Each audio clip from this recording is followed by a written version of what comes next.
በድጋሚ እንዴት አመሻችሁ? እንዴት ሰነበታችሁ? በስመ አብ ወወልድ ወመንፈስ ቅዱስ አሐዱ አምላክ አሜን።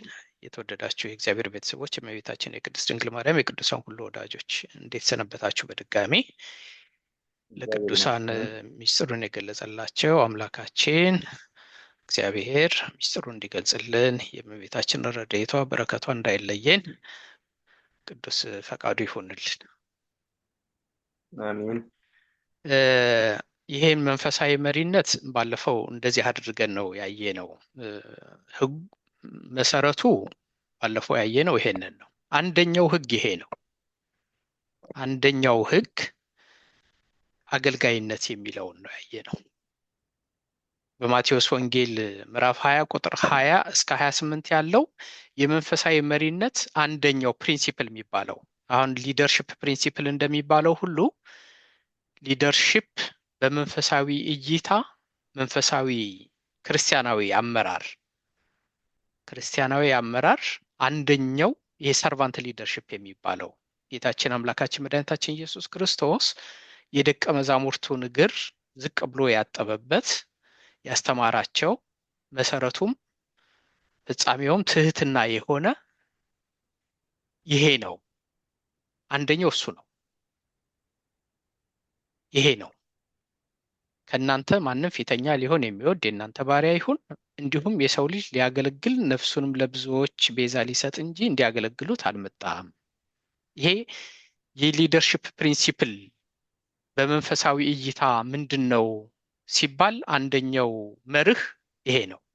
አንደኛው መርህ ይህንን መርህ በስምንት ክፍሎች ከፍለን አየን። ይሄ መርህ በእነዚህ ስምንቱ የሚመለከቱት አንደኛውን መርህ ነው። ጥሪ ነው፣ ስልጣን አይደለም። ጥሪ ነው። ሰማያዊ ጥሪ፣ ሰማያዊ ሹመት፣ ሰማያዊ ዓላማ ያለው የዘላለም ሕይወትን የሚወርሱበት፣ ነፍስን የሚያክሙበት፣ መንፈስን የሚጠግኑበት፣ ቅንነት የሚያስፈልግበት፣ በቅንነት የሚገባበት፣ ራስን ዝቅ ማድረግ የሚያስፈልግበት አገልግሎት ነው። ሴንተር ላይ ያለው ማዕከሉ ላይ ያለው አገልግሎት ነው። ለዛ አገልግሎት ደግሞ ትህትና እጅግ እጅግ አስፈላጊ ነው። ያለ ትህትና አገልግሎት የሚታሰብ አይደለም። ምክንያቱም ሌሎችን ከፍ ማድረግ ነው። ሌሎቹን ከፍ ለማድረግ ደግሞ ራስን ዝቅ ማድረግ ያስፈልጋል ነው። የጌታችን አምላካችን መድኃኒታችን ኢየሱስ ክርስቶስ አጠቃላይ የድህነቱ ጉዞ የማዳኑ ጉዞ የምታዩት በሙሉ ከትህትና ጋር የሆነው በበረት የተወለደው የተሰደደው የደቀ መዛሙርቱን እግር ያጠበው ለመስቀል ሞት የተሰጠው እኛን ከፍ ለማድረግ እኛን ከወደቅንበት ለማንሳት ነው። አንድ መሪም እንደዚሁ ነው። አሁን እዚህ ላይ አንድ መሰረታዊ ችግር አለ።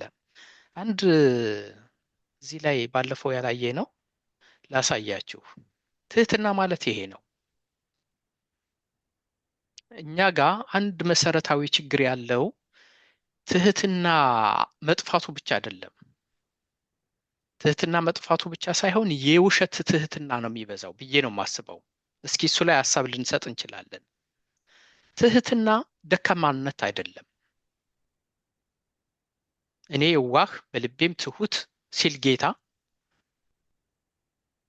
የጥንካሬ ምልክት ነው። ጠንካራ ሰዎች ናቸው ትሁት የሚሆኑት። አዋቂ ሰዎች ናቸው ትሁት የሚሆኑት። ራሳቸውን የሚያውቁ ሰዎች ናቸው ትሁት የሚሆኑት። ባዶ የሆነ ሰው ነው የሚኮፈሰው ብዙ ጊዜ። ደካምነትም አይደለም። ራስን ዝቅ ማድረግ በፈቃድ የሆነ ስለሆነ ደካምነት አይደለም። ሌሎችን ለማንሳት በእቅድ የሚደረግ ስለሆነ የሚጎድላቸውን የሚያውቁ ናቸው ትሁታን። አስተምሩኝ ይላሉ፣ ልማር ይላሉ፣ ያላወቅኩት ብዙ ነው ይላሉ። ትሁታን እንደዚህ ናቸው። መገለጫው እሱ ነው። ሌሎቹ ከፍ ሲሉ ደስ ይላቸዋል። በልጠው ለመታየት አይሽቀዳደሙ። ከራሳቸው በላይ ነው ሌሎችን የሚያዩ። ይሄ ነው ትህትና ማለት። በፊልጵስዩስ መልእክቱ ቅዱስ ጳውሎስ የጻፈው ይሄንን ነው። ራሱን ባዶ አደረገ ሲል ጌታችንን በዚህ መልኩ ነው የገለጸው። ፊልጵስዩስ የምታውቁት ነው ይሄንን መልእክት። ራሱን ባዶ አደረገ። ባዶ ማድረግ ሌሎችን እንዲም ከፍ ከፍ እንዲሉ ከወደቁበት እንዲነሱ እንዲታዩ ክብራቸው እንዲመለስ። ይሄ ግን የውሸት ትህትና ሲሆን ደግሞ የዚህ ተቃራኒ ነው። የውሸት ትህትና በሚሆንበት ጊዜ አሁን እሱ ላይ የተወሰነ 1 ደቂቃ ወስደን አስተያየት መስጠት ይቻላል። ብዙ ጊዜ የሚበዛው የውሸት ትህትና ይመስለኛል። ፎልስ ሂዩሚሊቲ የሚባለው ፎልስ ሂዩሚሊቲ ወገብን ዝቅ ማድረግ። አቤት ትህትና ይባላል አንዳንድ ጊዜ። አቤት ትህትና! ይኸው እነዚህን ሰዎች ይዋቸው፣ እነዚህን አባቶች ይዋቸው። እውነት ከሆነ ጥሩ ነው፣ ግን እውነት ነው ወይ ነው? ከወገብ ነው ከአንገት ነው ወይንስ ከልብ ነው? ያ ትህትና ልብ ሲሰበር ነው፣ ወገብ ዝቅ ሲል አይደለም። ልብ ነው፣ ቲቸብል የሆነ ስፕሪት ነው። በሰው ዘንድ ትሑታን አቤት የሚባለውን ይሄን አድማይሬሽን ለማግኘት ነው ያ ትህትና፣ ወይንስ ከልብ ሌሎችን ከፍ ከፍ ሌሎች እንዲታዩ ለማድረግ የተደበቁት፣ የራቁት፣ የተናቁት ከፍ እንዲሉ ነው? ወይንስ ሰው ለማስደሰት ነው? የሚበዛው ደግሞ ከፍተኛው ፎልስ ሂዩሚሊቲ አደገኘው በትህትና ስም እኔ እኮ ኃላፊነት ውሰድ ሲባል በየሰንበት ትምህርት ቤቱ ያጋጥማል፣ በየሰበካ ጉባኤው ያጋጥማል፣ በየአጥቢያው ያጋጥማል፣ በየአገልግሎቱ። ከባድ ከባድ በሽታ ብዬ የማስበው በእኛ ቤተ ክርስቲያን ትልቁ ፎልስ ሂዩሚሊቲ፣ ይሄ የውሸቱ ትህትና መገለጫው ትልቁ ይሄ ነው። ፍርሃታችንን በትህትና የምንደብቅበት ጊዜ ይበዛል። እግዚአብሔር እሱ ይፍረድ እንጂ እንላለን። ኃላፊነት ሲሰጠን አይ እኔ እኮ አልችልም፣ አረ ለሌላ ሰው ከኔ ለተሻለ ሰው ስጡት። ይሄ ትህትና አይደለም። ይሄ ስንፍና ነው። ይሄ ማስመሰል ነው። ይሄ አታላይነት ነው። እንደዛ ነው የምረዳው እኔ። እሱ ላይ ግን የተወሰነ አስተያየት ልሰጡ ትችላላችሁ። ቆም ላደርግ አንድ ጊዜ የተወሰነ አስተያየት መስጠት፣ ሀሳብ መጨመር የሚፈልግ ወይንም ካለ ሆን ብዬ ነው። የአገልግሎቱ መሰረት ይሄ ነው። እኛንም የያዘን ይሄ ነው። ስልጣኑንም ለሌሎች አሳልፈን የሰጠናቸው በፎልስ ሂዩሚሊቲ ነው። ኮንፍሮንቴሽኑን ጠላ ነው፣ ፈራ ነው። ስልጣኑን ሌሎቹ የያዙት፣ ከዛ በኋላ የምናለቅሰው በሱ ምክንያት ነው። አቅም ያላቸው ሰዎች ራሳቸውን እየደበቁ ፎልስ ሂዩሚሊቲ ማለት ነው። ሂዩሚሊቲ እንደሱ አይደለም። ሙሴ ህዝበ እስራኤልን አስጨናቂ ህዝብ የመራ መሪ ነው። በምድር ላይ እጅግ ትሁት ሰው ነበረ ብሎ ነው የተገለጸለት። ያ ትሁቱ ሙሴ በምድር ላይ ግን እጅግ ከባድ አስቸጋሪ የነበረ ህዝብን በአስቸጋሪ ሁኔታ የመራ መሪ ነው። ስለዚህ ስትሬንግዝ አንደር ሪስትሬንት ነው ሂዩሚሊቲ። እዚህ ላይ ቆም ላድርግ። የተወሰነ መስጠት የምትፈልጉ ሰዎች ካላችሁ፣ ያለዛ ልቀጥል። የሁለቱ የሂዩሚሊቲ እና የፎልስ ሂዩሚሊቲ በደንብ ልትሰሩበት የሚገባ ግልጽ እየሆነ ነው። አስቻለው ወንድማችን እስቲ ቀጥልሽ። እሺ፣ እዚህ ላይ እኔ ዋናው መነሻ ብዬ የማስበው የተመለከትኩትም ነው። ይሄ ከንቱ ውዳሴን መመኘት ወይንም በከንቱ ውዳሴ መውደቅ ነው። ብዙ ቦታ ላይ በቤተ ክርስቲያን እንዳላችሁት ባላፊ ቦታ ላይ ብቃት አላቸው፣ ችሎታ አላቸው ብለን እዛ ቦታ ላይ እንዲሸፍኑ በምናደርግበት ሰዓት ይሄ አለ በቤታችን የሚታወቅ ማለት ነው። ይሄ ከልዬ የሚባል ከንቱ ውዳሴ። ስለዚህ ስህተት ሲፈጠር ያንን ከንቱ ውዳሴ እንዳይቀርበት እያየን እንዳላየን የምናልፍበት ጊዜ አለ። ይሄ ነገር ልክ አይደለም፣ ይሄ ነገር ይስተካከል፣ መንፈሳዊ ህይወታችን ይስተካከል ብለን ለማለት ከከንቱ ውዳሴ መሻት አንጻር ያ ከንቱ ውዳሴ በልጦብን በዚህ ፎልስ ሂዩሚሊቲ በሚባለው በሐሰት ትህትና ተሸንፈን የምንወድቅበት ጊዜ አለ። ይሄንን ደግሞ ቀጥሉ ቀጥል። ይሄ ስር የሰደደ ነው ይሄ ማለት ነው። በሁሉም ሰፋ አድርገን ስንመለከተው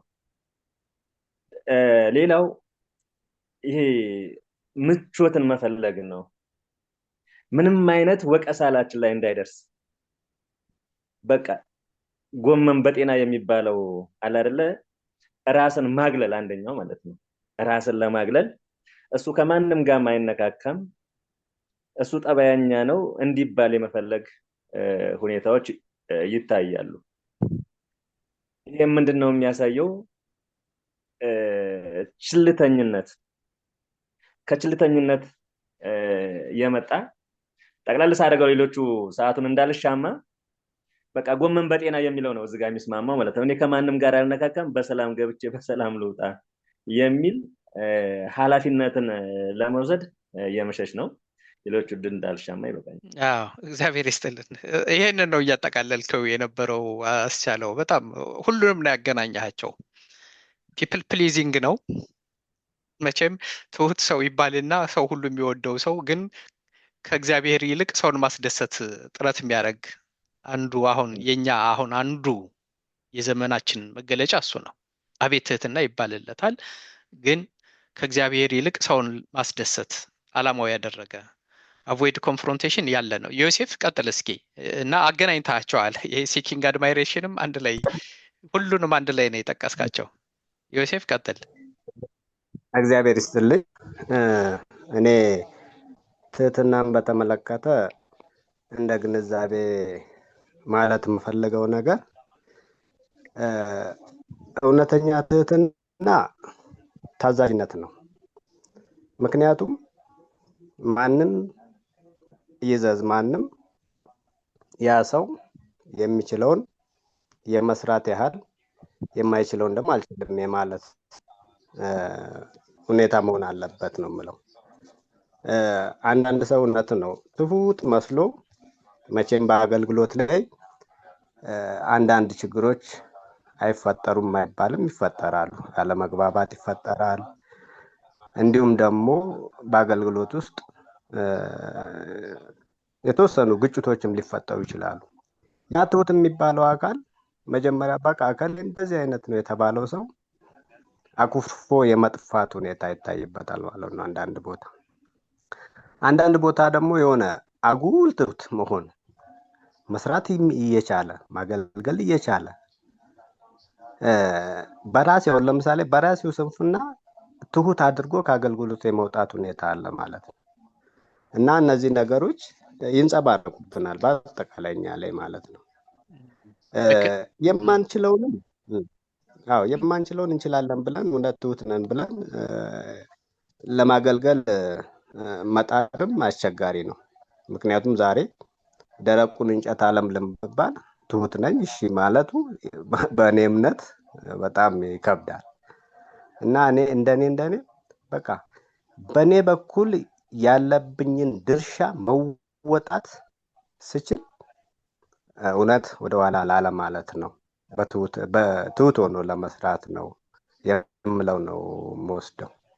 እግዚአብሔር ይስጥልን ዮሴፍ። ይሄንን ነው በተለይ ስትረስ ያረከው። ልክ ነህ።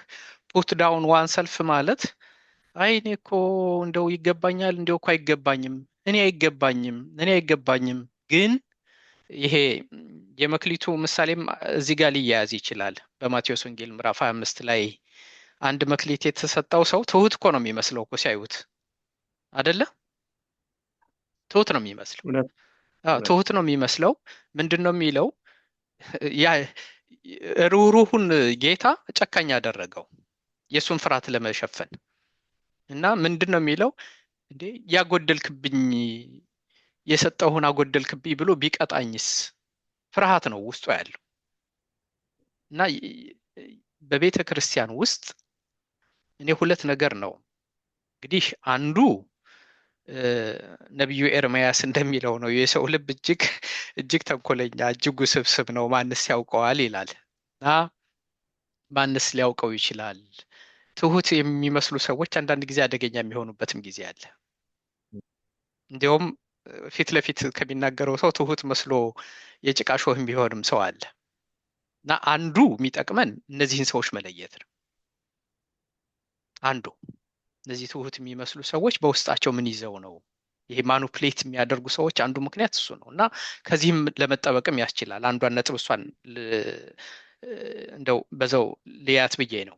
ሌላው ግን ባለፈው ያየ ነው ይሄ እንግዲህ ትልቁ መንፈሳዊ መሪነት ልዩ የሚያደርገው የመስቀል ጉዞ ስለ ማንም ሊከተለኝ የሚወድ ቢኖር ራሱን ይካድ። ሁለት ነገር ነው። አንደኛ ራስን መካድ አለበት፣ ዓለምን መጥላት። ሁለተኛ ደግሞ መስቀልን መሸከም። ሁለቱም ከባድ ናቸው። ከሰው አኗኗር ጋር፣ ከሰው ባህል ጋር፣ ከሰው ታሪክ ጋር የማይጣጣሙ ናቸው።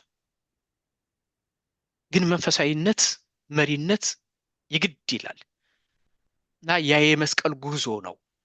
መስቀልን የሚሸከሙበት ነው፣ የሚጋፈጡበት ነው። ለእውነት ሲቆም ሁል ጊዜ መከራ አለ፣ መጠላት አለ፣ መገፋት አለ፣ መሰደድ አለ።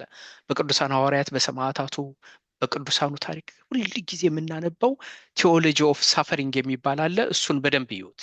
ቴዎሎጂ ኦፍ ሳፈሪንግ ለምንድን ነው ጌታ እንደሱ ያደረገው ጉዞውን በሙሉ? ምክንያቱም የፍቅሩ መገለጫ፣ የእውነተኞቹ መገለጫ መለኪያው የመስቀል ጉዞ መሆኑ እውነተኛ የእግዚአብሔር ሰዎች እንጂ በዮሐንስ ወንጌል ምዕራፍ 6 ላይ እንዳየነው ምግቡን ፈልገው ተአምራቱን ፈልገው ድምቀቱን ፈልገው የሚመጡ ሰዎችማ ብዙ ናቸው። 5,000 የገበያ ሕዝብ የሚከተለው እሱ ብዙ ነው። ግን ፈተናው እዚህ ላይ ነው። መንፈሳዊ መሪነት ልዩ የሚያደርገው እሱ ነው። መጨረሻ ላይ ያልነው በተለይ ይሄኛውን ነው ዛሬ የምናየው። በእውቀት ሳይሆን በጥበብ የሚመራበት አርቆ ማሰብንና አሻግሮ ማየትን ግድ የሚል አገልግሎት ነው። አቅም ይፈልጋል መንፈሳዊ አገልግሎት። የዚህ መነሻ ደግሞ ፕሪንሲፕል ነምበር 2 ነው። የመንፈሳዊ አገልግሎት ሁለተኛው መርህ ምንድን ነው ከተባለ አንደኛውን መርህ በማቴዎስ ወንጌል ምዕራፍ 20 ላይ ቅድም ሰጣቸው እንዳየ ነው። ፊተኛ ሊሆን የሚወድ ቢኖር ኋለኛ ይሁን፣ ጌታ ሊሆን የሚወድ አገልጋይ ይሁን። መከበር አለ። መቼም እግዚአብሔር የሚሰጠው አክሊል ለቅዱሳኑ ለታመኑለት የሚሰጠው ክብር እንዲህ በሰው የሚገለጽ አይደለም። ይህንን ያውቃል። ግን በመከራ ታልፎ ነው፣ ዝቅ በማለት ነው፣ በትህትና ነው፣ በመስቀል ጉዞ ነው። አንደኛው መርህ እሱ ነው። ሁለተኛው መርህ ደግሞ ይሄ ነው። እነሆ እኔ እንደ በጎች በተኩላዎች መካከል እልካችኋለሁ። ስለዚህ እንደ እባብ ልባሞች፣ እንደ ርግብ የዋሆች ሁኑ። እዚህ ይታያችኋል ስዕሉ? አዎ ይታያል። በጣም እኮ የሚገርም እኮ ነው እኮ። ይህንን ምዕራፍ ባየሁት ጊዜ ሁል ጊዜ ነው የሚደንቀኝ። እርግብና እባብ እኮ ተቃራኒ ናቸው አይደለ? እባብ የጥፋት ምሳሌ፣ የማሳሳት ምሳሌ፣ የመውደቃችን ምክንያት። እርግብ የመዳን ምሳሌ፣ የሰላም ምሳሌ፣ የየዋህነት ምሳሌ፣ የአስታራቂነት ምሳሌ፣ የቅንነት ምሳሌ። እንዴት ነው የሚጣጣሙት? ፓራዶክሲካል ይባላል። እንደዚህ በሚሆንበት ጊዜ ፓራዶክሲካል ይባላል በእንግሊዘኛው። መስቀለኛ ነው ራሱ የክርስትናን እኮ ነገር እንደዚህ ስትረዱት። ለምንድን ነው ሁለቱን ማዋሃድ እና ነው የሚለው? እና ነው እንደ እባብ ልባሞች እንደ እርግብ የዋሆች ነው። ሁለቱንም ነው የሚላቸው። ምክንያቱስ እንደ በጎች በተኩላዎች መካከል፣ በግ በተኩላ መካከል ሲገባ ምን እንደሚሆን አስቡት። በግ በተኩላ መካከል ካለ የግድ መበላት ነው ያለው ዕድል እሱ ነው። ስለዚህ ምንድን ነው የሚያስፈልገው? በክፉ ዓለም መካከል፣ በጨለማው ዓለም መካከል፣ በማያምኑት መካከል፣ በተንኮለኞች መካከል፣ የራሳቸውን ጥቅም በሚያስከብሩት መካከል እንዲህ ባለ ዓለም ስለምልካችሁ እነዚህ ሁለት ነገሮች እንዳይለዩአችሁ። አንዱ እርግብነት ነው፣ የዋህነት ነው፣ ንጽህና ነው። ፒዩሪቲ ዊዛውት ግን ናይቭ አትሁኑ። ሞኛ ሞኝ አይደለም። የዋህነት ሞኛ ሞኝ አይደለም አይደለም። ርህራሄ ነው፣ ግን ርህራሄን ደግሞ በማስተዋል ኮምፓሽን ዊዝ ካልኩሌሽን። ኢኖሰንስ ነው። ገራገርነት ይፈልጋል። እሱ ግን ገራገርነትን የሚፈልገው በክፉ ዓለም መካከል መሆኑን ማስተዋል። ሂዩሚሊቲ ይፈልጋል። ሂዩሚሊቲ ግን ዊዝ ኦቶሪቲ ነው። ሙሴ ትህትናው ከመምራት ወደኋላ አላደረገውም። እንደውም ጠንካራ ነው ያደረገው ነው ያለው። ሂዩሚሊቲ ዊዝ ኦቶሪቲ ነው። የሰላም ሰው መሆን ነው። የሰላም ሰው ፕሬዴተሪ በሆነው ዓለም፣ ተኩላ በሆነው ዓለም፣ እውነት እንዲነገር በማይፈልግ ዓለም ውስጥ እነዚህን ሁለት ነገሮች ይፈልጋል። ስለዚህ ይሄ ጥበብ ምንድን ነው ነው ዛሬ የምናየው። ይሄ ጥበብ ምንድን ነው? ይሄ ጥበብ ምንድን ነው? እባብን ለምንድን ነው ምሳሌ ያመጣው? ያ ጥበብ ምንድን ነው? እሱን ነው ዛሬ የምንማረው። ቆም ላድርግላችሁ፣ ልቀጥል? ይቀጥሉ።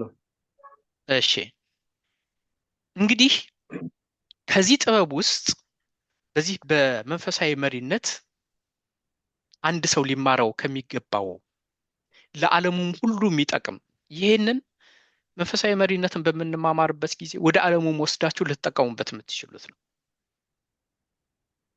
በጣም ይጠቅማችኋል ብዬ ነው የማስበው። ይሄ ስትራቴጂክ መሪነት የሚባል ይሄ ሰው እኮ አርቆ አሳቢ ነው፣ ይሄ እኮ አስተዋይ ነው፣ ይሄ እኮ ሰው አሻግሮ የሚያይ ነው፣ ይሄ ሰው እኮ እንደው ጥበብ ያለው ሰው ነው ሲባል እንሰማለን።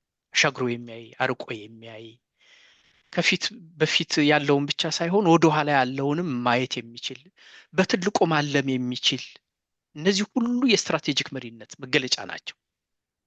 የለውጥ ሰው እኮ ነው ይሄ ሰው። ይሄ ሰው እኮ ሁሉን ነገር በማስተዋል በስሌት ነው፣ በግምት የሚመራ ሳይሆን የሚባልለት፣ ዛሬም ብቻ ሳይሆን ነገን የሚያስብ፣ ያሰበውን ደግሞ ወደ መሬት ማውረድ የሚችል፣ ዘመኑን መዋጀት የሚችል። ከዚህ ነው የሚጀምረው። ዘመኑን መዋጀት የሚችል ምን እየሆነ ነው አሁን ስትሉ፣ አሁን አንድ በኋላም ልናየው እንችላለን። ምን እየሆነ ነው አሁን ኢትዮጵያ ውስጥ? የዛሬ 10 ዓመት ጀምሮ ምን እየሆነ ነው? የዛሬ 15 ዓመት ጀምሮ ምን እየሆነ ነው? የዛሬ 7 ዓመት ጀምሮ ምን እየሆነ ነው? ዓለም ላይስ ምን እየሆነ ነው? ለቤተ ክርስቲያን መፍትሄ የሚያመጣ ሰው፣ በቤተ ክርስቲያን ላይ መሪነት የሚቀመጥ ሰው ለመፍትሄው መጀመሪያ ችግሩን ማወቅ መቻል አለበት። ዘመኑን ዋጁ ማለት እሱ ማለት ነው። ሐዋርያው ቅዱስ ጳውሎስ በኤፌሶን መልእክቱ ላይ ቀኖቹ ክፉዎች ናቸውና ብሎ ነው የሚጀምር። ምን ዘመን ምን የሆነ ነው? ምን ዘመን ላይ ደረስን? ቀኖቹ ክፉዎች ናቸውና እንግዲህ እንደ አስተዋዮች፣ እንደ አዋቂዎች፣ እንደ ስትራቴጂክ መሪ ዘመኑን ዋጁ። ዘመንን መዋጀት ማለት እሱ ማለት ነው። ግን ምን ማለት ነው ዘመንን መዋጀት? ከሱ ነው የሚጀምረው። አርቆ ማሰብ ማለት ምን ማለት ነው? አሻግሮ የሚያይ የምንለው ሰው ምን፣ ቪዥነሪ የምንለው ሰው ምን አይነት ሲሆን ነው? ድሪመር የምንለው እንደ ዮሴፍ ምን አይነት ሰው ሲሆን? የለውጥ መሪ የምንለው እንደ ሙሴ ምን አይነት መሪ ሲሆን ነው? እንደ ኢያሱ። ቤተ ክርስቲያን ላይ ታሪክ አሻራ ጥለው ያለፉ ሁል ጊዜ ታሪካቸው የማይረሱ አባቶች ለውጥን ያመጡ የትኞቹ መሪዎች ናቸው? ምንድን ነው የለውጥ መሪ? ምን ስለሰሩ ነው? ምን አይነት ባህሪ ነው ያላቸው? ምን አይነት አካሄድ ነው ያላቸው? በስሌት መምራት ማለት ቤተ ክርስቲያን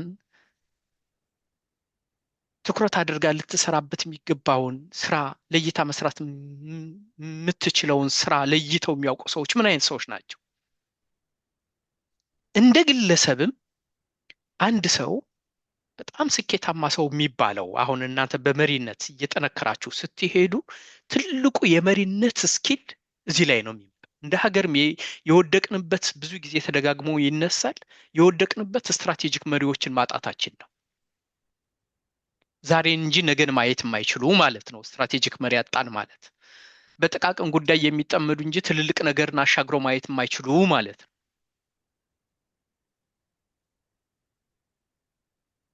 ነው። እነ ጻድቁ ተክለ ሃይማኖት በነበሩበት አገር፣ እነ ቅዱስ ላሊበላ በነበሩባት ቤተክርስቲያን ቢግ ነገር ዓለምን የሚያስደንቅ በ12ኛው ክፍለ ዘመን ዓለምን የሚያስደንቅ ትልልቅ ነገሮችን የሰሩ ዘመኑን አስቀድመው የቀደሙ ዘመንን የቀደሙ እና አባ ጊዮርጊስ ዘጋስጫን የመሰሉ ብዙ መጽሐፍትን ያፈለቁ ያበረከቱ እነ ቅዱስ ያሬድ ያሉባትን ቤተክርስቲያን ዛሬ ሀገር የሰራች ሀገር የሆነች መድኃኒት የቀመመች ፍትህ የሰራች ፍርድ ቤት የሆነች ቤተክርስቲያን እንደዛ የነበረችው ስትራቴጂክ መሪዎች ስለነበሯት ነው። አሁን የደረስንበት ደረጃም የደረስነው ስትራቴጂክ መሪዎችን ማጣት በመቻላችን ነው። አንድ ሰው እንደ መሪ ስታስቡት ሁል ጊዜ ስትራቴጂክ መሪ መሆን አለብኝ። በንግድም ብትሄዱ፣ በኑሮም ብትሄዱ፣ በሀገር መሪነትም ብትሄዱ፣ በቤተ ክርስቲያን መሪነት ብትሄዱ ትልቁ ችሎታ ስትራቴጂክ መሪ እናየዋለን ምን ማለት እንደሆነ። ስትራቴጂክ መሪ ነው። ልጆቻችሁንም ስታሳድጉ ትልቁ ነገር አስፍተው የሚያዩ አርቀው የሚያዩ ከፊት ከኋላ ከጎን ከግራ ከቀኝ ማየት የሚችሉ ጥቃቅን ነገር ላይ ብቻ ሳይሆን ትልልቅ ነገር ማየት የሚችሉ መሪዎች እንዲሆኑ ነው የምታዘጋጇቸው። መንፈሳዊ መሪነት ስትራቴጂክ መሪነት ማለት እሱ ማለት ነው። መጽሐፍ ቅዱሳዊ ነው። ዝም ብዬ ከልቤ እያፈለኩ አይደለም እነግራችሁ፣ ወይም ከሳይንሱ ብቻ አይደለም። ራዕይ የሌለው ሕዝብ ይጠፋል ይላል በመጽሐፈ ምሳሌ ምዕራፍ 23 ላይ። ራዕይ የሌለው ራዕይ የግድ ያስፈልጋል። በማቴዎስ ወንጌል ምዕራፍ 15 ላይ ደግሞ እውር እውርን ቢመራው ሁለቱም ተያይዘው ገደል ይወድቃሉ ይላል። ቪዥን የለም ማለት ነው። ቪዥን ይፈልጋል። ቪዥነሪ መሆን ይፈልጋል። ነገን ማየት አስቀድሞ ማየት ይፈልጋል። እሳት ማጥፋት ሳይሆን እሳቱ እንዳይከሰት ማድረግ። እውር ከሆነስ ሁለቱም ተያይዘው ገደል ይወድቃሉ። መሪ መሆን የሚያስፈልገው ምን ለማድረግ ነው? መንገድ ለማሳየት ነው። ምን ይፈልጋል? ስትራቴጂክ መሪነት ይፈልጋል። ሶስተኛ በማቴዎስ ወንጌል ምዕራፍ 23 ላይ ጻፎችንና ፈሪሳውያንን ጌታችን ሲገስጻቸው ምንድን ነው የሚላቸው? እናንተ ይችን ቃል ታስታውሳላችሁ፣ ትንኝን የምታጠሩ ግመልን የምትውጡ ይላቸዋል። ይሄን ቃል ታስታውሳላችሁ? አስቻለው ሌሎቻችሁ ምን ማለት ነው? አስቻለው ትንኝን የምትውጡ ግመልን የምታጠሩ ማለት? አይ ግመልን የምትውጡ ትንኝን የምታጠሩ ነው የሚለው። አዎ ግመልን የምትውጡት ትንኝን የምታጠሩ። ገለበትኩት፣ ይቅርታ። ምን ማለት ነው? እንዴት ነው የሚገባህ? አዎ ይሄ ማለት እናንተ የራሳችሁን ኃጢአት ሳታዩ የሌላውን የምትመለከቱ፣ ነገር ግን የሚጠቅመውን ትታችሁ የማይጠቅመው ላይ የምትጨነቁ ለማለት ነው። እግዚአብሔር ይስጥህ። እንዴት አድርገህ አመጣሃት! የሚጠቅመውን ትታችሁ የማይጠቅመው ላይ የምትጨነቁ ታይም ማኔጅ። እግዚአብሔር ይስጥህ፣ እግዚአብሔር ያክብርልኝ። እንዴት አድርገህ በቃ በምፈልጋት ቃል አመጣሃት። የቤተ ክርስቲያናችን መሰረታዊ ችግር አሁን እሱ ነው። ማህሌት አያስፈልግም? ያስፈልጋል። ቅዳሴው ያስፈልጋል። በዓላት ማክበር ያስፈልጋል። ግን ስራ እየተሰራ ነው አይደለም? እንዲያስቻለው እውነት ነው። ስራው ሁሉ ማህሌት ብቻ ከሆነ፣ ስራው ሁሉ ጧፍ ማብራት ከሆነ፣ ስራው ሁሉ መዘመር ከሆነ ስደተኞችን ማን ይጠይቃቸው? እስረኞችን ማን ያጽናናቸው?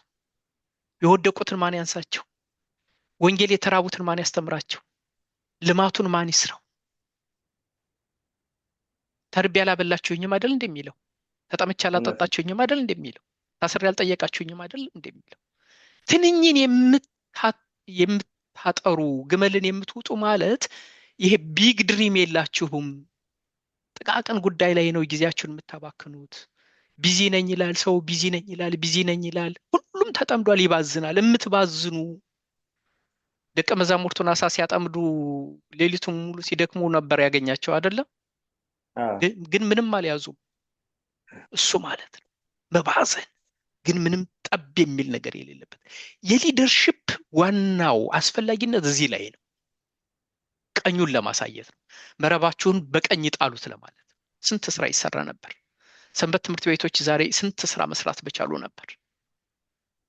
በየአጥቢያው የኢትዮጵያ ቤተክርስቲያን እኮ ያላት ሀብት እኮ እጅግ ብዙ ነው። የቀደመው ብቻ መሰላችሁ? አሁንም አሜሪካ ሀገር ከ350 ቤተክርስቲያን በላይ አለ። አውሮፓ ብዙ አለ። አሁን ቤተክርስቲያን የሌለችበት ዓለም የለም። በካሪቢያን እንዲሁ አለ። ብዙ ምዕመናን አላት። ብዙ ሀብታሞች አሏት። ግን እይታ ያለው አይቶ የሚያሳይ መሪ የለም። ስትራቴጂክ መሪ የለም ማለት እሱ ማለት ነው። መንገድ የሚመራ የለም። አሻግሮ የሚያይ የለም። አርቆ የሚያስብ የለም። ዛሬን ተሻግሮ ለነገ የሚያለም የለም። ትልልቅ ህልም ወጥኖ ወደ መሬት የሚያወርድ የለም። እሱ ነው ስትራቴጂክ መሪነት። ዘመኑን የሚዋጅ የለም ወይንም አናሳ ነው። ስለዚህ ስትራቴጂክ መሪነት በጣም አስፈላጊ ነው። ምን ማለት ነው ግን? እያንዳንዱ ነው። አሁን ዘመንን መዋጀት እንየው። ዘመንን መዋጀት ማለት ፖለቲካው ምን እየሆነ ነው? ማህበራዊው ምን እየሆነ ነው? ሰው መንፈሳዊው ሁኔታው እንዲው የዛሬ 10 ዓመትና አሁን ያለው የሰው አስተሳሰብ ምን እየሆነ ነው? ኢኮኖሚው ላይ ኦርቶዶክሳውያን ምን እየሆኑ ነው? ቴክኖሎጂው ላይ ጥሩ ጎኑ ምንድን ነው? መጥፎ ጉዳትስ ምን ይዞ መጣ? አንድ የቤተ ክርስቲያን መሪ ችግር ለመቅረፍ ከፈለገ እነዚህን ነገሮች አካባቢውን መቃኘት አለበት። ኢማጂን ቅዱስ ጳውሎስ ይሄንን አሁን ከሳይንስ ነው የወሰድኩት፣ ግን ቅዱስ ጳውሎስ በኤፌሶን መልእክቱ አስቀምጦታል ምዕራፍ 4 ላይ ዘመኑን ዋጁ። ዘመንን መዋጀት ማለት አካባቢን መቃኘት ማለት ነው። ፖለቲካውን ማወቅ ማንበብ ማለት ነው። አለመታለል ማለት ነው። አስቀድሞ መብለጥ ማለት ነው። የሰውን አኗኗር የሰውን አካሄድ አረ በዚህ መንገድ ነው እየሄደ ያለው፣ ሰው መረን እየለቀቀ ነው፣ ዝሙት እየተስፋፋ ነው፣ እግዚአብሔርን ማመን እንደ ቂልነት እየተቆጠረ ነው፣ ትውልድ ከእግዚአብሔር ቤት እየወጣ ነው። ይህንን ምን የሚባል አነጋገር አለ? የመፍትሄ ግማሹ የአንድ መፍትሄ የማንኛውም ችግር ግማሹ 50% ችግርን መረዳት ነው። በሽታም እንደዛው ነው። የበሽታው ትልቁ መድኃኒት መጀመሪያ በሽታውን ማወቅ ነው አይደለም? በሽታው ካልታወቀ ሮንግ የተሳሳተ መድኃኒት ይመጣል።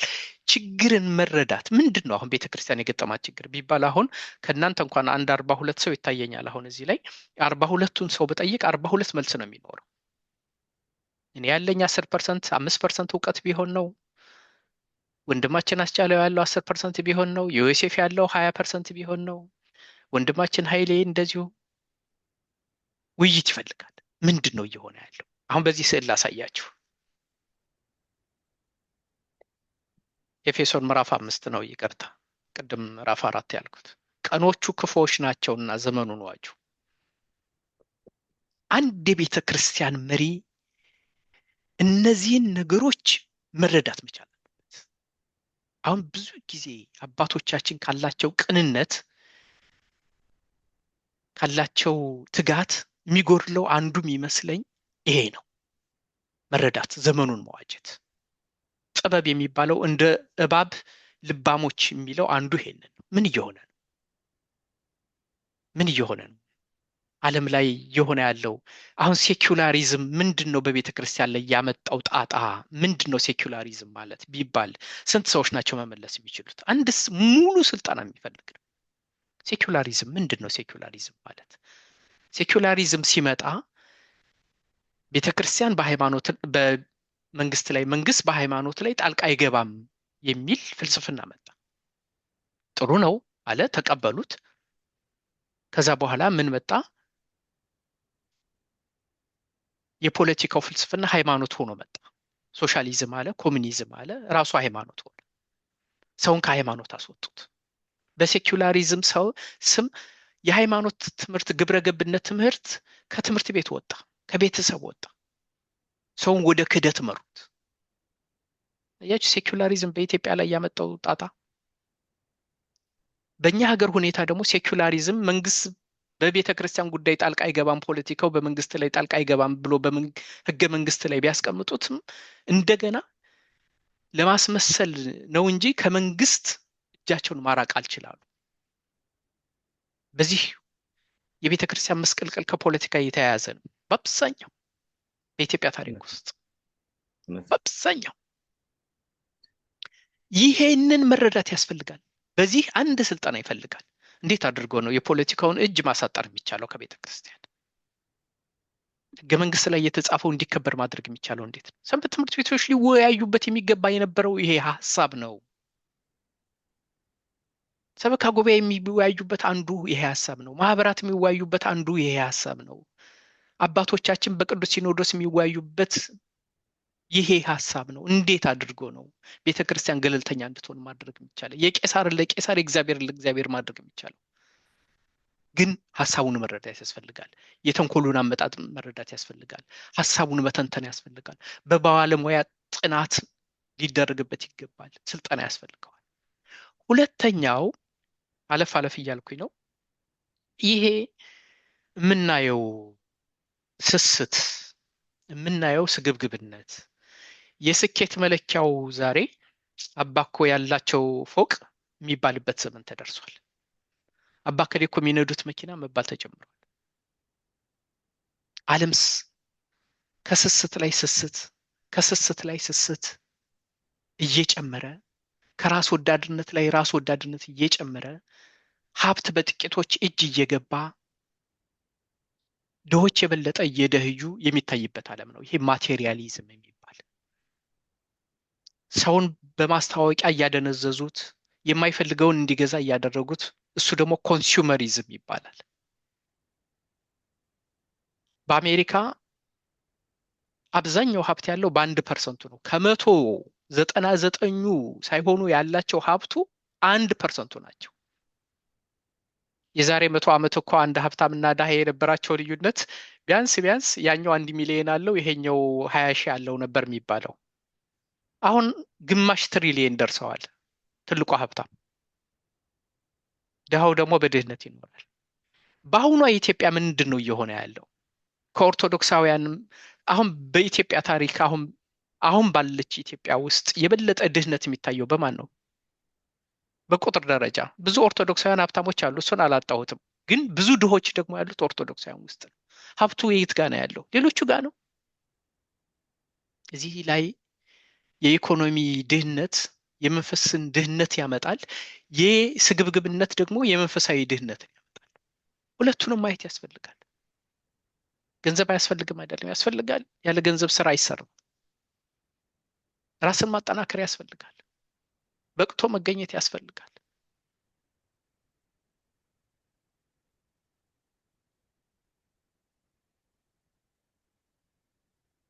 እዚህም ላይ አንድ ሙሉ ስልጠና የሚፈልግ ነው። አሁን በዚህ ልጨርስላችሁ አልችልም። ቴክኖሎጂው ምን ጉዳት ይዞ መጣ? ምን ጥሩ ነገር ይዞ መጣ? አሁን ቴክኖሎጂው ባይኖር እንደዚህ መማማር እንችል ነበር እንዴ? ስለዚህ ይሄ ቴክኖሎጂ እንደዚህ እየተስፋፋ ካለ ስልጠናዎችን፣ ትምህርቶችን እንደዚህ ማስፋፋት እንዴት አቃተን? ቤተ ክርስቲያን ቅድስት ናት፣ የእግዚአብሔር አካሉ ናት፣ የክርስቶስ አካሉ ናት፣ የተለየች ናት። እውነት ነው።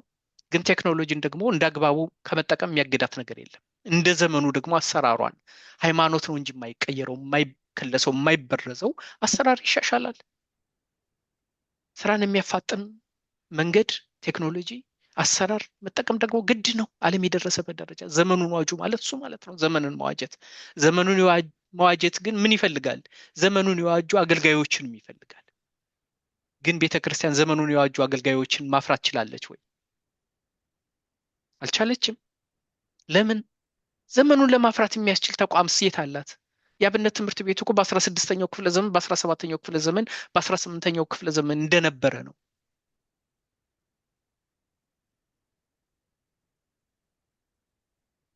አገልጋዮቻችን ዛሬ የቤተ ክርስቲያንን ትምህርት ጠንቅቀው የተረዱ ደግሞ በአቅም ከሌላው የማያንሱ የዓለሙን እውቀት አጣምረው መያዙ የሚችሉ መሆን ነበረባቸው። ምን ያንሳቸዋል? እውቀት ያንሳቸዋል? አያንሳቸውም። ጥበቡ ይጎድላቸዋል አይጎድላቸው? አቅሙ ይጎድላቸዋል አይጎድላቸው? እንዲሁም አንዳንድ ጊዜ ይገርመኛል። ይህንን ያክል የመንፈሳዊውን እውቀት የሚይዙበትና ዓለማዊ እውቀት መቀላል ነው። በየደረጃችን እኮ የተማርነው ትንሽ ትንሽ እንደ አቅማችን እኮ ቆጥረናል እኮ። ቀላል ነው ከመንፈሳዊ አንጻር። ግን ምን ሆነ? ዘመኑን መዋጀት አልተቻለም። በዛሬ ጊዜ አሁን ባለንበት ዓለም ውስጥ ይሄ ሰደድ እሳት ግብረ ሰዶማዊነትን በተመለከተ እንዴት አድርጎ ነው ማስተማር የሚቻለው? ቤተክርስቲያን በዚህ ጉዳይ ተወያይታ ታውቃለች ነው? ዝም ስላልን ስለፈራ ነው መራቅ ይቻላል? ይህም አንድ ውይይት የሚፈልግ ነው፣ ስልጠና የሚፈልግ ነው። እንዴት አድርጎ ነው ማስተማር የሚቻለው? ልጆቻችን እንዴት አድርጎ ነው መጠበቅ የሚቻለው? ትውልዱ እንዴት ነው መጠበቅ የሚቻለው?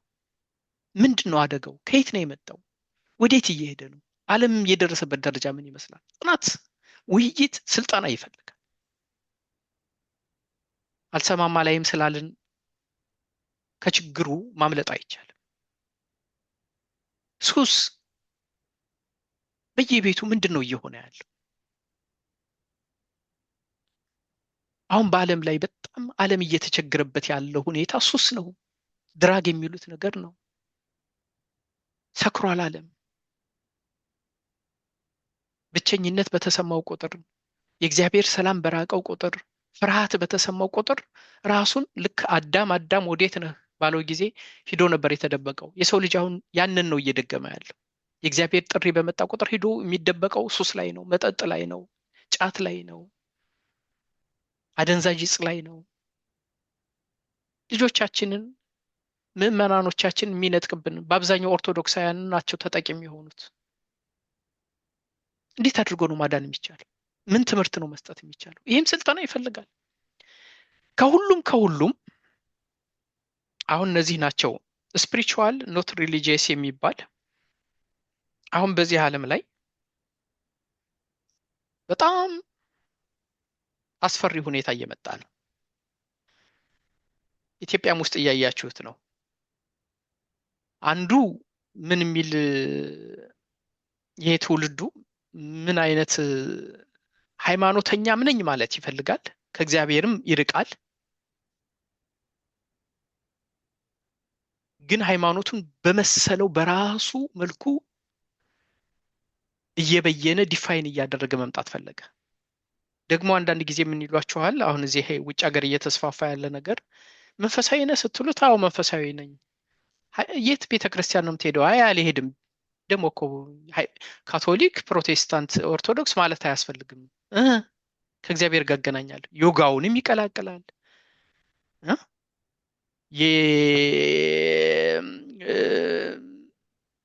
አንዱን እምነት ከሌላው ጋር ያዳቅላል። ይሄ ነው ስትሉት ይሄ ነው፣ ይሄ ነው ስትሉት ይሄ። ቅጥ አምባሩ የጠፋበት ዓለም ላይ ነው ያለ። ይሄ በጣም እየተስፋፋ ያለው ወረርሽኝ ነው። እሱ አሁን በዚህ መልኩ ነው። 10 ስብራቶች እነዚህ ናቸው። በዚህ ዘመን እምነት አልባ ትውልድ ነው። የሚባዝን ትውልድ ነው። ራስ ወዳድነትና ስስት ነው። የአስመሳይነትና አድርባይነት ባህል ነው። የታይታና የእብሪት ትውልድ ነው። ፍቅር አልባ ዓለም ነው። ሞራል ቢስነት ነው። ውሸትና ቅጥፈት እንደ ጀግንነት የሚታይበት ነው። የቀቢጸ ተስፋ ቅድም ያልነው ይሄ ድራግ ሱሱ ምኑ የሚመጣው ቀቢጸ ተስፋ ሆፕለስ የሆነ ነው። ቫዮለንስ የሆነ ነው። የእነዚህ መገለጫዎች እሱ ነው። ግጭት ነው። ጦርነት ነው። እርስ በርስ መተላለቅ ነው። ይሄን ለእናንተ አልነግራችሁም። አመፅና ሁካታ የሚበራከትበት አይደለም። እነዚህን 10 ስብራቶች ነው ቤተክርስቲያን የምትጠግነው። የቤተክርስቲያን ዓላማ አሁን በዚህ ዘመን እነዚህን ስብራቶች፣ እነዚህን ህመሞች እንዴት አድርጌ ነው የምፈውሰው ነው የሚለው አንድ መንፈሳዊ መሪ። ስለዚህ እያንዳንዱን መረዳት መቻል አለበት። እዚህ ላይ ቆም ላድርግና ወደ መጀመሪያው ቢያንስ አንዱን እናየዋለን። እነዚህ ናቸው 10። ግን ከ10 ውስጥ ይህንን እናያለን። አንደኛው ግን ቆም ላድርግ፣ 1-2ቱን እናያቸዋለን ባለን ሰዓት። ትንሽ ፈጥኜባቸዋለሁ ዛሬ። እስካሁን ባለ ግን ጥያቄ ማስተያየትም ካለ ቆም ላድርግላችሁ።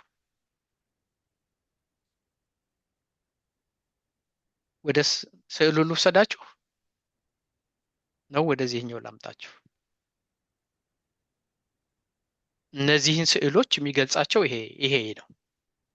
የመጀመሪያው ስዕል ይቅርታ፣ ይሄ ከሱ ቀጥሎ ያለ ይሄ ይሄ ኮቪድ ነው፣ ወረርሽኝ ነው አይደል? ወረርሽኝ በመጣ ጊዜ እንዴት አድርገን ነበር ማለፍ የሚገባን? እሱም ራሱ ስትራቴጂ ይፈልጋል፣ ብልህነትን ይፈልጋል። ቤተክርስቲያን እንዴት ተሻገረችው? ሌላ ወረርሽኝ ሲመጣ እንዴት ነው የሚሆነው?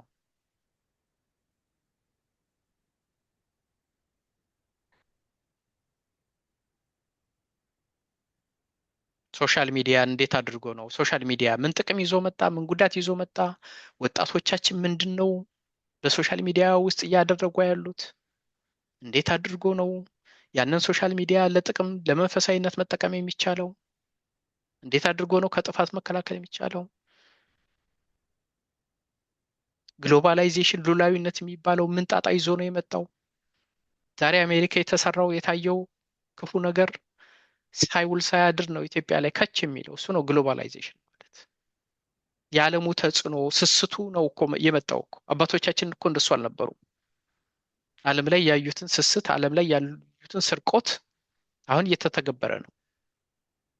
መጀመሪያ ካቶሊክ አካባቢ የነበረ መስገብገብ የነበረ ስካንዳል ነው አሁን እኛ ቤተክርስቲያን ላይ የምናየው። ፕሮቴስታንቱ ዓለም ላይ የነበረው ነው አሁን ወደኛ ቤተክርስቲያን ተስፋፍቶ የመጣው የሚመስለኝ። እንደዛ ነው። ልሳሳት ከተቻልኩኝ ይታረማል። ኧረ ልክ ነው። እንዲህ እያለ ግሎባላይዜሽን ኢምፓክት ማለት እሱ ማለት ነው። አውሮፓ ላይ የታየው ኢትዮጵያ ላይ አሁን ሳይውል ሳያድር ነው የሚመጣው። ግብረ ሰዶማዊነቱ የሚመጣው በዚህ መንገድ ሊሆን ይችላል። ግሎባላይዜሽን ኢምፓክት ማለት እሱ ማለት ነው። ስለዚህ አንድ ሰው ቁጭ ብሎ ግሎባላይዜሽን ማጥራት መቻል አለበት። ምንድን ነው ሉላዊነት ያመጣው? ይህ መጽሐፍ ሁሉ አንድ ሰው ቁጭ ብሎ መጽሐፍ ይችን ወስዶ መጽሐፍ ሊያደርጋት ይችላል። የጊዜ ስለማጣ ነው እንጂ ዘመንን መዋጀት ማለት ምን ማለት ነው? እስኪ ጻፉበት፣ ተወያዩበት። ዩኒቨርሲቲ የምታስተምሩ ግቢ ጉባኤ የምታስተምሩ ሰዎች ካላችሁ ግቢ ጉባኤ እንዴት አድርጎ ስልጠና መሰጠት እንደሚገባው ይዩት። ጥያቄ አስተያየት ካለ ቆም ላድርግ፣ ያለዛ እስኪ እያንዳንዱን ነገር እናየው። ምን ማለት ነው እምነት አልባ ትውልድ ማለት ምን ማለት ነው? ልቀጥል ወይስ አስተያየት አላችሁ? ግልጽ ሆኖላችኋል? ቀጥሉ። እሺ፣ ዘመንን መዋጀትን ነው እያየን ያለ ነው። ዘመንን መዋጀት ማለት እነዚህ አስሩን ነገሮች መረዳት መቻል ማለት ነው። በኢትዮጵያ ምን እየሆነ ነው? እንግዲህ ውጫዊ ዳሰሳና ውስጣዊ ዳሰሳ ነው የሚሆነው። ውስጣዊ ዳሰሳውን ሌላ ጊዜ እናየዋለን። ዘመን መዋጀት ማለት ውጫዊ ነው፣ ትኩረቱ እሱ ነው። ዘመን ብሎ ነው ኢንቫይሮንመንታል ስካኒንግ በእንግሊዘኛ። እና አንደኛው እምነት አልባ ትውልድ ነው። እምነት አልባ ትውልድ ማለት ይሄ ማለት ነው። እምነት አልባ በእንግሊዘኛው በዚህ መልኩ ይዩት፣ ግን እንዲህ አድርጌ አምጥቼዋለሁ። እምነት አልባ ትውልድ በዚህ ዘመን አንድ ክርስቲያን ሊጨነቅ የሚገባው በዚህ ጉዳይ ነው የሚመስለኝ። እኔ የሚመስለኝ እሱ ነው። አሁን የዛሬ 10 ዓመት 15 ዓመት ያስጨንቀን የነበረው ቤተክርስቲያንን ከመናፍቃን ማዳን ነበር። የመጀመሪያው የነበረው መጠበቅ። የሚያስጨንቀን የእመቤታችን አማላጅነትን የሚጠራጠሩ ሰዎችን የእመቤታችን ክብሯን ወላዲት አምላክነቷን እንዲያውቁ ማስቻል ወይም የቅዱሳንን አማላጅነት እንዲያውቁ ማስቻል ነበር። ለእኔ አሁን እሱ ቀላል ነው ብዬ ነው የማስበው። ምክንያቱም መጀመሪያውንም እሱ ቀላል ነው ብዬ ነው የማስበው። ለምንድን ነው ቀላል የሚሆነው? ችግሩ ያለው የክርስቶስን አምላክነት ስላልተቀበሉት፣ ፈጣሪነቱን አዳኝነቱን ስላልተቀበሉት ይሆናል እንጂ መቼም የእግዚአብሔርን እናት እኔ እሱ ምንም አይዋጥልኝም። መቼም እግዚአብሔር የመረጣትን እግዚአብሔር ያከበራትን እናት ያደረጋትን እሳተ መለኮትን የተሸከመችን ወላዲተ አምላክ ብሎ መቀበል እኔ ለሰው የሚከብድ አይመስለኝም። የክርስቶስን አምላክነት ለተቀበለ ሰው ወላዲተ አምላክነቷን መቀበል በጣም ቀላል ነው የሚመስለኝ። አይደለም ዮሴፍ አስቻለው? እኔ እውነት እሱ ነው። ሁል ጊዜ ግራ ነው የሚገባኝ። የት ላይ ነው እኔ እንዲያው መቼም የክርስቶስን ፈጣሪነቱን የተቀበለ መድኃኔ ዓለምነቱን የተቀበለ የዘላለም አምላክነቱን የተቀበለ እሱ ሰው አንደኛ ጢሞቴዎስ ምዕራፍ 4 ላይ የተጠቀሰው ነው። ያው እስኪ ምን ይላል? አንደኛ ጢሞቴዎስ ምዕራፍ 4 ላይ መንፈስ በኋለኛው ዘመን በውሸተኞች ግብዝነት የሰጠውን የአጋንንት ትምህርት እያዳመጡ ሃይማኖትን ይክዳሉ ይላል። ያ ብቻ ግን ቀላል ነው ለእኔ። አሁን ከባዱ ነገር እግዚአብሔር ይስጥልን አስቻለው፣ ከባዱ ነገር በዚህ ዘመን ቀድሞም ቢሆን ስላላመኑ ነው የሚመስለኝ እንደዛ እንጂ እኔ ቀላል ነው የእመቤታችንን ክብር መቼም ለማወቅ እንዲያውም እንደ አባ ሕርያቆስ እንዳለው ነው። አሁን እኔ እንዲያው ለስብከትም እኔ በምረዳው መልኩ ነው መቼም በምን ቋንቋ እናመስግንሽ ነው የሚል። ምክንያቱም ሲታሰብ እኮ በጣም ድንቅ ነው እኮ በምን ቋንቋ ነው ማመስገን የሚቻለው? አሁን እንዴት ነው መግለጽ የሚቻለው ነው እንጂ የሚለው ወደ ተማልዳለች አታማልደች እንዲህ የሚል እኔ ብዙ እንትንም ሎጂካልም አይደለም ራሱ ከሎጂክም አንጻር አያስኬድም ማለቴ ነው። ከባዱ አሁን የሚገጥመን ፈተና ክህደት እንደ ስልጣኔ እየተቆጠረ ያለበት ዘመን ነው። በጣም በጣም እሱ በሁለት በሶስት መልኩ ላሳያችሁ ነው የፈለኩት። አንደኛው ይሄ ኤቲዝም የሚባል እየተስፋፋ ነው። ኤቲዝም የሚባል ክህደት ራሱ አሁን ኢትዮጵያም ውስጥ በእግዚአብሔር አላምንም የሚሉ ሰዎች አሁን ብቻ አይደለም። የኢትዮጵያ መቼም ቤተክርስቲያን ተሻግረዋለች እንጂ እኔ እንዲያውም ከሌላው ዓለም ሁሉ ቀድሞ ነው የመጣው እኛ ጋር ይሄ ሶሻሊዝም የሚባል በመጣ ጊዜ፣ ደርግ በመጣ ጊዜ እኮ ከዛም በኋላ የነበሩት ሰዎችም እንደዛው ናቸው። ይገርመኛል። አናምንም ከሃዲ ነን ብለው እኮ ነው የኖሩት እኮ። ኤቲስት ነበሩ፣ መሪዎቻችን ኤቲስት ነበሩ። እና ቤተክርስቲያን እንዲሁም ጥንካሬዋ እላለሁ እግዚአብሔር እንዴት ቢጠብቃት ነው እላለሁ። እና ይሄ ግን ጠባሳ አሳድሮ ነው ያለፈው። በኋላ እናየዋለን። በጣም ከባድ ጠባሳ ነው አሳድሮ ያለፈውም አሁንም ድረስ የምናየው። ሌላው ግን ቅድም አስቻለው ካልከው ጋር አብሮ የሚሄደው ይሄ ነው። በማቴዎስ ወንጌል ምዕራፍ 15 ቁጥር 18 ላይ ያለው ይህ ሕዝብ በከንፈሩ ያከብረኛል፣ ልቡ ግን ከእኔ በጣም የራቀ ነው።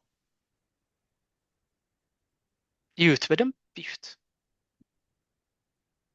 ይህ ሕዝብ በከንፈሩ ያከብረኛል፣ ልቡ ግን ከእኔ የራቀ ነው። ሌላ ደግሞ በቲቶ መልእክቱ ቅዱስ ጳውሎስ ደግሞ ምን ይላል? እግዚአብሔርን እንዲያውቁ በግልጽ ይናገራሉ፣ ዳሩ ግን የሚያስጸይፉና የማይታዘዙ ለበጎ ስራም ሁሉ የማይበቁ ስለሆኑ በስራቸው ይክዱታል።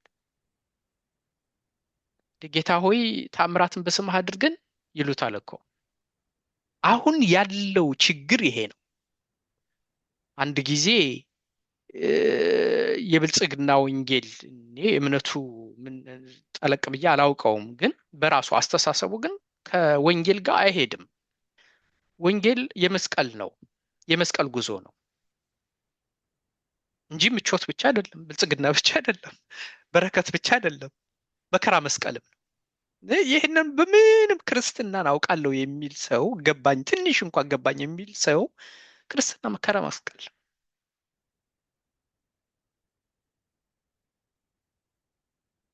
እንጂ ዝም ብሎ ብቻ በረከት ብቻ እንደው ሁል ጊዜ ሀብት ብቻ፣ ሁል ጊዜ ጤንነት ብቻ፣ ሁል ጊዜ እንደው በረከቱን ብቻ አይደለም።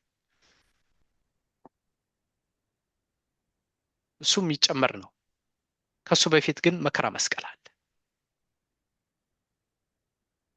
የክርስቶስ የሞቱ ተካፋይ መሆን አለ። ፍለጋውን መከተል አለ። አሁን ደግሞ የኒው ኤጅ ሙቭመንት የሚባል ደግሞ አለ። ከዛ ቅድም ያልኳቸው 25 ስፒሪቹዋል በት ኖት ሪሊጂየስ የሚል አለ። እነዚህ ሁሉ ምንድን ነው የሚያሳዩት? በከንፈራቸው አሁን በዚህ በሰለጠነው ዓለም ክርስቲያን የሚባለውን ነገርም ስታዩት እዛ ጋ ኒው ሳይንቲስት ሆኖ ክርስቶስ ሳይንቲስት የሚል ክራይስት ዘ ሳይንቲስት የሚል ቤተክርስቲያን ታያላችሁ እዚህ ውጭ ዓለም ላይ። ደግሞ ሌላ ቦታ ደግሞ ሞርሞን የሚባል ዘ ሌተር ሴንትስ ኦፍ ክራይስት ነው የሚሉታል። ይሄ ሁሉ ምንድን ነው የሚያሳየው? ይህ ህዝብ በከንፈሩ ያከብረኛል፣ ልቡ ግን ከኔ የራቀ ነው። ከእምነቱም ቀረባቸው እንዳይባል የአማኝ መስለው ይታያሉ፣ ግን በስራቸው ይክዱታል። ይሄ ነው እምነት አልባ ትውልድ ማለት። ተጠራጣሪነትና የአማኒነት እኛም ሀገር በጣም ከባዱ ፈተና እሱ ነበር።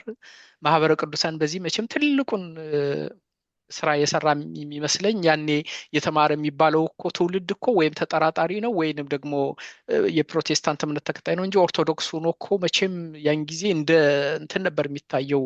መጽሐፍ ቅዱስ መያዝ ራሱ መቼም የተማረ ሰው የሚባለው ተጠራጣሪ፣ በቃ ይሄ እኮ ፈላስፋ ነው ይባላል፣ ይሄ እኮ አዋቂ ነው ይባላል። አሁን እየመጣ ነው። ደጋግማችሁ ይዩት። አሁን ቀስ እያለ እግር እየሰደደ ነው። ስለዚህ ይሄ እንግዲህ አንደኛው መገለጫ ነው። ትምህርት ቤት ላይ እምነት ከማህበረሰብ ወጣ፣ እምነት ከቤተሰብ ወጣ። አሁን በዚህ በውጭው ዓለም ወጣቶች ቤተክርስቲያን ሲሄዱ አታዩቸውም። ብዙ አብያተ ክርስቲያናት በአውሮፓም በአሜሪካም ሲዘጉ የምታዩበት ምክንያት እሱ ነው። ይሄ ቅድም ሴኩላር በተባለው መንገድ ድሮ ትምህርት ቤት ይጸለይ ነበረ፣ አሁን የለም። ግብረ ገብነት ይሰጥ ነበር፣ አሁን የለም። ምን ሆነ? ትውልዱ ሰደድ ሆነ።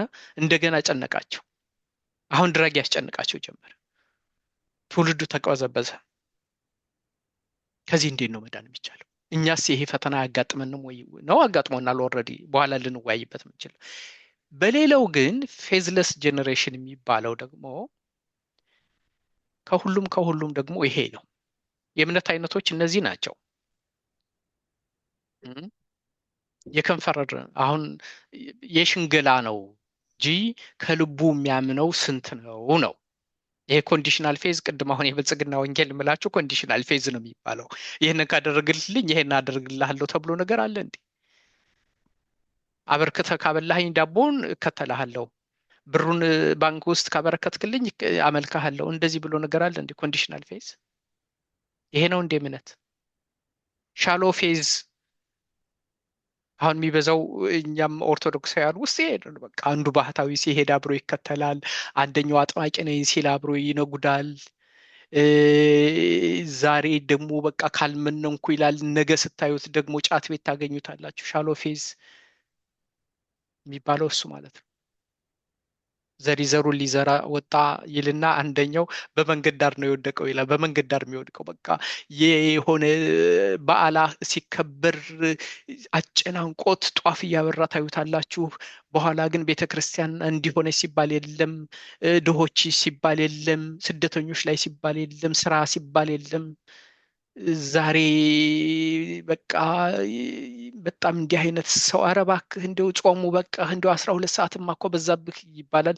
ነገ ደግሞ ያንን አፍርሶት ታገኙታላችሁ፣ ጫት ቤት ታገኙታል። ይሄ ሻሎ ፌዝ። ይሄኛው ደግሞ ሾዊ ፌዝ ነው የሚባለው። ለታይታ ነው፣ ለጭብጨባው ነው። በቃ ሁሉም አሁን ታይታ ነው የሚበዛበት። አቤት ዛሬ የተከበረ ባል ይባላል። ሾዊ ፌዝ ነው። አቤት መሀሌቱ እንዴት እንደነበረ ይባላል። ሁሉም ለታይታ ነው። ሰንበት ትምህርት ቤቱ ለታይታ ነው፣ ለውዳሴ ከንቱ ነው፣ ለምስጋና ነው። ይሄ ሰው እኮ መንፈሳዊ ነው ለመባል ነው። ተደብቆ የሚሰራ ሰው የለም። ስራዬን እግዚአብሔር ይግለጸው የሚል ሰው የለም። ከልቡ የሚሰራ ሰው ስንት ሰው ነው ያለው? ሾዊ ፌዝ ማለት ይሄ ማለት ነው። ሴሌክቲቭ ፌዝ ደግሞ ምን ማለት ነው? መርጦ ነው። የበረከቱ ጊዜ አለ፣ ስጋዬን ደሜን ብሉ ጠጡ ሲል ደግሞ የለም። ሴሌክቲቭ ፌዝ ነው። ቀላሏን ነው፣ ታምራቷን ነው። ለዛ እኮ ነው እኮ አጥማቂ ነኝ ያለውንም የሆነች እብድ ሰውም ተነስታ ስትከተል ያም ተነስቶ ሲል የሚሄደው እኮ ሴሌክቲቭ ፌዝ ስለሆነ ነው። በቃ ያለፈለት ወይም ህመሙን የታገሰለት ወይንም ደግሞ ነገ የሚያልፍለት መስሎ ስለሚሰማ ሴሌክቲቭ ፌዝ ማለት እሱ ማለት ነው። እውነተኛውስ እምነት ምንድን ነው? አሁን ቅድም ያልኳችሁ ዳታ የሚያሳየው ይሄ ነው። ክደት እየበዛ እንግዲህ አፍሪካ ላይ እግዚአብሔር ይመስገን እስካሁን ክደት እየበዛ አሁን ይሄ አንድ ጥናት ነው በ10 ዓመት ውስጥ ምን ያክል እያደገ እየተስፋፋ እንደመጣ ከሃዲነት እምነታችን ይሄ ነው የማይሉ ሰዎች 92% ደርሷል። እዚህ ኖርዝ አሜሪካ ላይ አውሮፓም ላይ 45% አድጓል ነው የሚለው። አውሮፓ እንዲሁም ብሷል። ዳታው እንዴት እንደዚህ እንደሆነ እንጂ አውሮፓ ብዙ ቤተክርስቲያናት ነው የሚዘጉት። ኦልሞስት እምነት እየጠፋ ነው። በእኛዋ አገርስ እንዴት ነው የሚሆነው ወደፊት? አንድ መሪ ማወቅ የሚገባው ይሄንን ነው። እና እውነተኛ አማኝ የሚባለው ይሄ ነው። ኦተንቲክ ፌዝ አንኮንዲሽናል የሆነ ሆል ሀርትድ የሆነ ከልቡ መንፈሳዊ እድገትን ሁል ጊዜ የሚመኝ የሚፈልግ በእግዚአብሔር በየትኛውም ሰርከምስታንስ በለስ ባታፈራ ወይንም ፍሬዋን ባትሰጥ እኔ ግን ሁል ጊዜ ባንተ እታመናለሁ። የት ላይ ነበረ? ሆሴዕ ላይ ነው ያለው? ትንቢተ ዕንባቆም ነው። ዕንባቆም ላይ ነው ያለው። እሱ ማለት ነው ኦተንቲክ ፌዝ ማለት ትረስት ጋድ ኢን ኦል ሰርከምስታንስስ ፍቅሩ የሚገዛቸው። ይሄ ስለጠፋ ነው። አሁን የቤተ ክርስቲያን ክራይሲስ ከምንድን ነው የመጣ ካላችሁኝ ከነዚህ ከአምስቱ እምነቶች ነው። ከነዚህ ነው የመጣው። ወይም ሊፕ ሰርቪስ ነው፣ ወይም ሻዶ ፌዝ ነው፣ ወይም ሾዊ ፌዝ ነው፣ ወይም ኮንዲሽናል ፌዝ ነው፣ ወይም ሴሌክቲቭ ፌዝ ስለሚበዛ። ኧረ ምዕመናኖቻችን ቀናዎች ናቸው። ምን ሆኗቸው ነው? በዚህ ይሄንን ስር የሰደደ እምነት እንዲኖራቸው ኦተንቲክ እንዲሆኑ በየገጠሩ ሄዱ። በጣም ብዙ ህመም እኮ ነው ያለብን። ገና ብዙ ስራ እኮ ነው የሚጠብቀው። አንድ መንፈሳዊ መሪ፣ የቤተ ክርስቲያን መሪ ብዙ ስራ ነው የሚፈልገው። ጣዖት አምልኮቱን ከቤተ ክርስቲያን ጋር አብሮ እኮ ስንት ሰው ነው በየገጠሩ በየከተማው ያለው? በጎን ቃልቻውን በጎን ደግሞ እምነቱን ስንት ሰው አለ። ስንቱ ሰው ነው ቤተ ክርስቲያን የሚመጣው? ስንቱ ሰው ነው ለስጋው ደግሞ ይበቃው? ስንቱ ሰው ነው በንስሐ ህይወት የሚመላለሰው? እሱን ሁሉ ተቆጥሮ ነው 50 ሚሊዮን የምንለው። ቁጥራችን ቀነሰ። አዎ እሱ አንድ ችግር ነው። እንደገና ደግሞ ከቁጥራችን ውስጥ ኦተንቲክ ፌስ ስንት ይሆን? ጌታ ቢመጣ ከኔ ጀምሮ ኳሊቲ ስንት ሰው ያገኛል? ይሄ ነው። ስለዚህ ይሄ ነው አንዱ የሚያስጨንቀው። ፌዝለስ ጄኔሬሽን ማለት ይሄ ማለት ነው። ለእኔ አንዱ የዚህ ዘመን መገለጫ ዘመንን መዋጀት አንዱ የሚያስፈልገው እዚህ ላይ ነው። እዚህ ላይ ቆም ላድርግና የእናንተን እይታ እኔ ብዙ ተናገርኩኝ። ወደ እናንተ እንሄድ።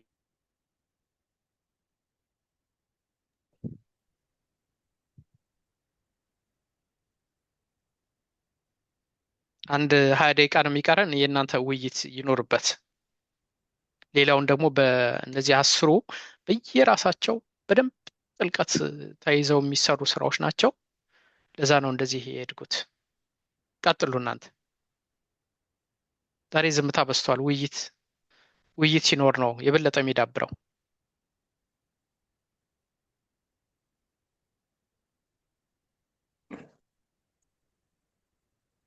ቀጥሉ። እሺ ቀጥል እና ሌሎቻችሁ እጅ እያወጣችሁ ማን ልበል? አስቻለው ነው? ቻለው ነኝ። እሺ ቀጥል እና ሌሎቻችሁም እጅ እያወጣችሁ ቀጥሉ። እሺ በእውነቱ ቃሎት ያሰማልን። በጣም አሳሳቢ ደረጃ ላይ ነው ያለ ነው። ይሄንን እንዴት እንቅረፍ ወደሚለው ላይ ስመጣ ብዙን ጊዜ ይሄን ግንዛቤ ያላቸው ምዕመናን ጥቂቶች ናቸው። እንዳላችሁትም ያው ይሄ ሁሌም በሰጥቶ እየሰራ ያለው ይታወቃል፣ ማህበረ ቅዱሳን ነው። ነገር ግን ቤተክርስቲያኗን እየመራት ያለው አካል ምን ላይ ነው ያለው የሚለው እዛ ላይ ነው አሁን በደንብ መስራት የሚጠበቀው ማለት ነው። አሁን በእኛ አካባቢ ስንመለከት መሪ ላይ ያለው አካል የሚያስቀድመው ያው ይታወቃል፣ ባልዘረዝረው ማለት ነው። አካባቢ በተለይ እዛ አካባቢ አሁን አገልጋዩ ለምንድን ነው ፈልሶ ከተማ የሚገባው? አሁን ገጠር አካባቢ ነው እኔ ያለሁት፣ ያው ወደ አሰበ ተፈሪ ነኝ። እንግዲህ በዙሪያችን ያው ገጠራማ ነውና መምህራነ ቤተክርስቲያን ወደ ቤተክርስቲያን ሲመደቡ አሁን ይህን ቴክኖሎጂውን ተጠቅመው በቃ መደወል ነው። የቱ ጋር የተሻለ ክፍያ ያለው፣ የቱ ጋር የተሻለ ክፍያ። በእርግጥ ለመኖር ያስፈልጋቸዋል። ለእምንመኑ ግድ አይላቸውም። በምን ልግለጸው? አሁን ያለነው የቤተ ክርስቲያን መሪዎች ወተቱን መጠጣት ብቻ እንጂ ለላሞቹ ግድ አጥተናል። ላሞቹ ሲመገቡ ነው ወተት የሚሰጡት ማለት ነው። ላሞቹ ሲኖሩ ነው ነገ ወተት ልንጠጣ የምንችለው ማለት ነው። አሁን እኛ ላይ እየታየ ያለው ወተቱን ብቻ ነው። ቅድም ያነሳችሁት አለ ኢኮኖሚን በተመለከተ ሳነሳውን በብዛት ተለምዶ ያለው ትንሽ ራሱን ለወጥ ያደረገ ኢኮኖሚው ሻል ያለውን በከንቱ ውዳሴ እየጠለፉ እሱም በከንቱ ውዳሴ እየወደቀ ያለውን እንዲሰጥ እንጂ ማበርታት የለም። በስራ ዓለም ውስጥ ማግኘትም አለ ማጣትም አለ። አደጋም ይደርሳል በንግድ ዓለም ውስጥ ያለ ሰው ማለት ነው። እንደዛ በሚደርስበት ሰዓት በእኛ ኦርቶዶክሳውያን እያሉ ከንፈር እየመጠጡ ከማለፍ ውጭ መረዳዳት የለም። በእኛ ተቃራኒ ያሉትን ግን ስንመጣ ያንን የወደቀውን ከወደቀበት ያነሳሉ፣ ይረዳዳሉ፣ ይደግፋሉ። ብዙ ነገር ነው የሚያደርጉት ማለት ነው። በእኛ ኦርቶዶክስ ግን በቃ በጣም ራስ ወዳድነት አለ። እኔ አሁን በጣም እያጠቃን ያለው ራስ ወዳድነት ነው። ሌላው ቴክኖሎጂውን በተመለከተ ቴክኖሎጂው ምን እያደረገ ነው ብለን ስንል ተቅድስና እያራቀን ነው። ተቅድስና እያራቀን ነው ያለው። አሁን ሰዓት ቤተ መቅደስ ውስጥ ሆኖ ኑሮውን ከቴክኖሎጂ ጋር ያደረገ ትውልድ እየበዛ ነው ያለው። በዓለሙ በስራ ቦታችን፣ በመኖሪያ ቤታችን ሻይ ቡና በምንልበት ቦታ እንኳን ቢሆን መቼም ምንም አይደለም እንበል ማለት ነው። ስለዚህ አሁን ሱስነቱ ጫት መቃም ወይንም አልኮል መጠጣት አይደለም። እሱ የለም እያልኩኝ አይደለም። በማናውቀው ሁኔታ ባልተገነዘብነው ሁኔታ ቴክኖሎጂው ሱስ ሆኗል። ልጆች ያለሱ አንቀመጥም ያሉበት ጊዜ ላይ ደርሰናል። በተለይ ይሄ ቲክቶክ የሚባለው ማለት ነው። ስለዚህ ሚስጥር አየ የምንለው አካል እግዚአብሔር ቤት በፍርሃት የሚገባበት ቤት ሆኖ ዓለም ደግሞ ስንቱን ነገር ይዞ ይሆን የሚለውን ስንመለከት በጣም አስቸጋሪ የሆነበት ጊዜ ላይ ነው ያለ ነው ማለት ነው። ምንድን ነው ማድረግ ያለብን ስንል አሁን ይሄ ቴክኖሎጂው ተስፋፍቶ በየአድባራቱ ሰርክ በፊት ሲደረግ እኔ በልጅነት ያውቃለሁ። ጸሎት አድርገን ጸሎት ተደርሰው ስብከተ ወንጌሉን ሰምተን አባቶች ጸሎት አሳርገው በመስቀል ይባርካሉ። አሁን እኔ ባለሁበት አካባቢ በአብዛኛው የማየው ሰርክ ጉባኤ ተደርጎ ጸሎት የሚጀምር ካህን፣ በጸሎት የሚከፍት ካህን፣ በጸሎት አሳርጎ በመስቀል ባርኮ ምኑን በሰላም ወዴታችሁ ግቡ የሚል ካህን እየተገኘ አይደለም በአሁኑ ሰዓት ማለት ነው። ወዴት እየሄድን ነው የሚለው በጣም ሌላው እዚህ ላይ ያነሳችሁት ይሄ ሴኩላሪዝምን በተመለከተ እንግዲህ ከጀመርንበት ጀምሮ ስንመለከተው ወይንም እኛ ነፍስ ካወቅን ወይንም ወደ ዓለማዊ ትምህርት ከገባን ጀምሮ ስንመለከተው ቤተክርስቲያን የሆነ መብቷን ስትጠይቅ ሴኩላሪዝም ይባላል። በቃ አይ ቤተክርስቲያንና ፖለቲካ የተለያዩ ናቸው ይባላል ማለት ነው። ነገር ግን ደግሞ ሴኩላሪዝም ማለት እንዳልነው የሃይማኖት ተቋምና የመንግስት ተቋም የተለያየ ነው። የሃይማኖት ተቋም በመንግስት አስተዳደር ውስጥ ጣልቃ አይገባም። የመንግስት ተቋም ደግሞ በቤተክርስቲያን አስተዳደር ውስጥ ጣልቃ አይገባም ነው። ግን እየሆነ ያለው ይሄ አይደለም። መንግስት እንደፈለገው ገብቶ የሚፈልገውን መሾም ላይ ደርሷል በአሁኑ ሰዓት ማለት ማሳያዎች ናቸው። ለምሳሌ የጥር 14 2015 ስንመለከት መቼም ከብዙ በጥቂቱ ብንጠቅስ የሻሸመኔ ምዕመን በጣም ዋጋ የከፈለ ነው እና ሶሻል ሚዲያውን እከታተል ስለነበረ እዛ ህዝብ ላይ እንደው ያን ህዝብ ለመካስ አባታችን አቡነ ናትናኤል ይሾማሉ ተብሎ ነበረ። ከዛ የሚያምነውም የማያምነውም እነዚህ ወደኛ ሊመጣ አይገባም ብሎ ሶሻል ሚዲያ ነው ይሄንን ያስቀየረ ማለት ነው። ከዛ እነሱ ምንም እዛ ሀገር ውስጥ ብዙ መስራት ሲችሉ ምንም ሊሰሩ በማይችሉበት ወደ ሚኒሶታ ተመድበው ከዛ ያው ለዛ ህዝብ ልብ መቁሰል፣ ለዛ ህዝብ መድማት፣ ለዛ ህዝብ ዋጋ መክፈል ምክንያት የሆኑን አካል እዛ ተቀመጠ። ወዴት እየሄድን ነው? ይህ ከምን አንጻር ነው ብለን ስንል መንግስታዊ ጫና፣ አንድም ልክ የሌለው ፍራቻ።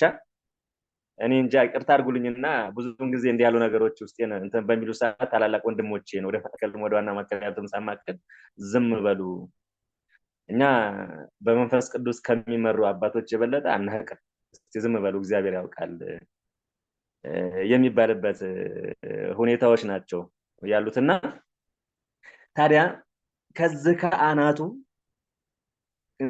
ካልተስተካከለ ወደ ታች ስንወርድ እንዴት ይሆናል ብለን ስንል ሁሉም አሁን ትኩረት የተደረገው ገንዘብ ላይ ነው። ገንዘብ ሰብስቦ ከአንድ ደብር ከፍ ያለ ከደብር ወደ ካቴድራል እንደዚህ ለማደግ እንጂ እንዳልኳችሁ ወተቱን እንጂ ላሞቹን የማየቱ በጣም ሳስቷልና እስቲ ከኔ የተሻለ ደግሞ የሚሰጡ ስለሌሎች ስለሚችሉ እግዚአብሔር ይስጥልኝ። ጨርሻለሁ። በጣም በጣም ጥሩ እይታ ነው ወንድማችን። በተለይ የዚህ ትምህርት ዓላማ አንደኛ ያለውን ውስብስብ ሁኔታ መረዳት አቅማቸውን እንዲጨምር ነው። ሁለተኛ እያንዳንዱ ችግር መፍትሄ ይዞ ይመጣል። በእያንዳንዱ ቻሌንጅ ኦፖርቹኒቲ አለ ይባላል እና የስትራቴጂክ ሊደር የሚለያቸው አንደኛው መለያ ችግርን እንደ መፍትሄ፣ ችግር እንደውም ያበረታል። ለመፍትሄ መንገድ የሚፈጥረው ችግር ሲበዛ ነው። ብዙ ሀገሮች ትልቅ ደረጃ የደረሱት ብዙ ችግር በበዛባቸው ጊዜ ነው። መውጫ መንገዱንም ሰውም እንደዛው ነው። ስለዚህ ችግሮች በሚበዙ ጊዜ እንዴት አድርጌ ነው ሶሻል ሚዲያን ከጉዳት ወደ ጥቅም ማምጣት የምችለው? አሁን ይሄ ብልሃትን ይፈልጋል። እንዴት አድርጌ ነው አሁን ለምሳሌ በዚህ ዘመን ገንዘብ ከሆነ እንዴት አድርጌ ነው በአንድ ሀገረ ስብከት አሁን አንተ ባለህበት አይነት እንዴት አድርጎ ነው አቅም የመፍጠሪያ ፕሮጀክቶችን መስራት የሚቻለው? ሰዎችን መሳብ የሚቻለው እንዴት አድርጎ ነው ልማት ተኮር መሆን የሚቻለው? በዚህ ዘመን እንደ ድሮ እንኑር ቢባል አይሆንም። የዘመኑ የቁስ ዘመን ነው። ስስቱ እየጨመረ ነው ያለው። ስግብግብነቱ እየጨመረ ነው። ከኔ ጀምሮ እኔ ድላኝ የሚለው እየጨመረ ነው የሚመጣው። የዚህ ግሎባላይዜሽን ኢምፓክትም አለው። ስለዚህ እንዴት ስናደርግ መቼም በዚህ ዘመን አገልጋዮች እንደ ድሮ እየተቸገሩ ላይኖሩ ይችላሉ። መቸገርም የለባቸውም። አሁን ትልቁ ችግር የሆነው አቅም መፍጠር አልቻለም። አዳዲስ አሰራሮች መምጣት አለባቸው። አቅም የሚፈጠርበት፣ ልማት የሚበራከትበት። ቤተክርስቲያን በጣም ብዙ ሀብት አላት ብታስተባብረው። አንዱ ትልቁ ስትራቴጂክ አመራር የሚፈልገው እሱ ነው። ሀብቱን አስተባብሮ፣ እውቀቱን አስተባብሮ፣ የውጩንም የውስጡንም የክፍለ ሀገሩንም የአዲስ አበባውንም አስተባብሮ ትልልቅ ፕሮጀክቶችን እንዴት ማምጣት ይቻላል? እና እንደዚህ እያደረጋችሁ ከመፍትሄ አንጻር እንድታዩት ፈልጌ ነው። በተረፈ ግን የሰው ስም እኛ ብዙ ጊዜ ስልጠናው ሀሳብ ላይ እያተኮረ ነው እና የሰዎችን ስም ላለማንሳት ጥንቃቄ አድርጉ። እግዚአብሔር ይስጥልን። ቀጥሉ። አሁን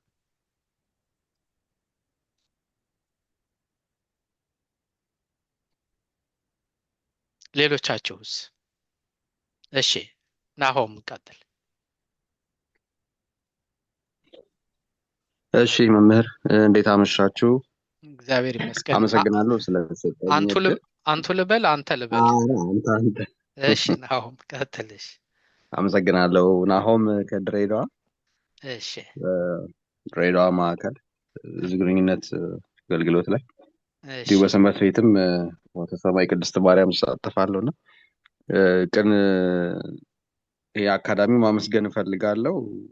እንዲህ አይነት ነገሮችን ስናይ ነው ተስፋ የምናደርገው ለሀገር የሚተርፍ ለቤተክርስቲያናችን የሚጠቅም ብዙ ሀሳቦች የሚስተናገዱበት ነው። ቃለ ሕይወት ያሰማልን ማለት እፈልጋለሁ። ያበርታችሁ ወንድሞቻችን፣ መምህራኖቻችን። ትልቅ ተስፋ ነው መሰል ነገሮች ማየት ራሳችን እንድናበቃ ለስራ ዓለምም እንዲጠቅመን። የትላንትናውን ተሳትፌ ነበረ።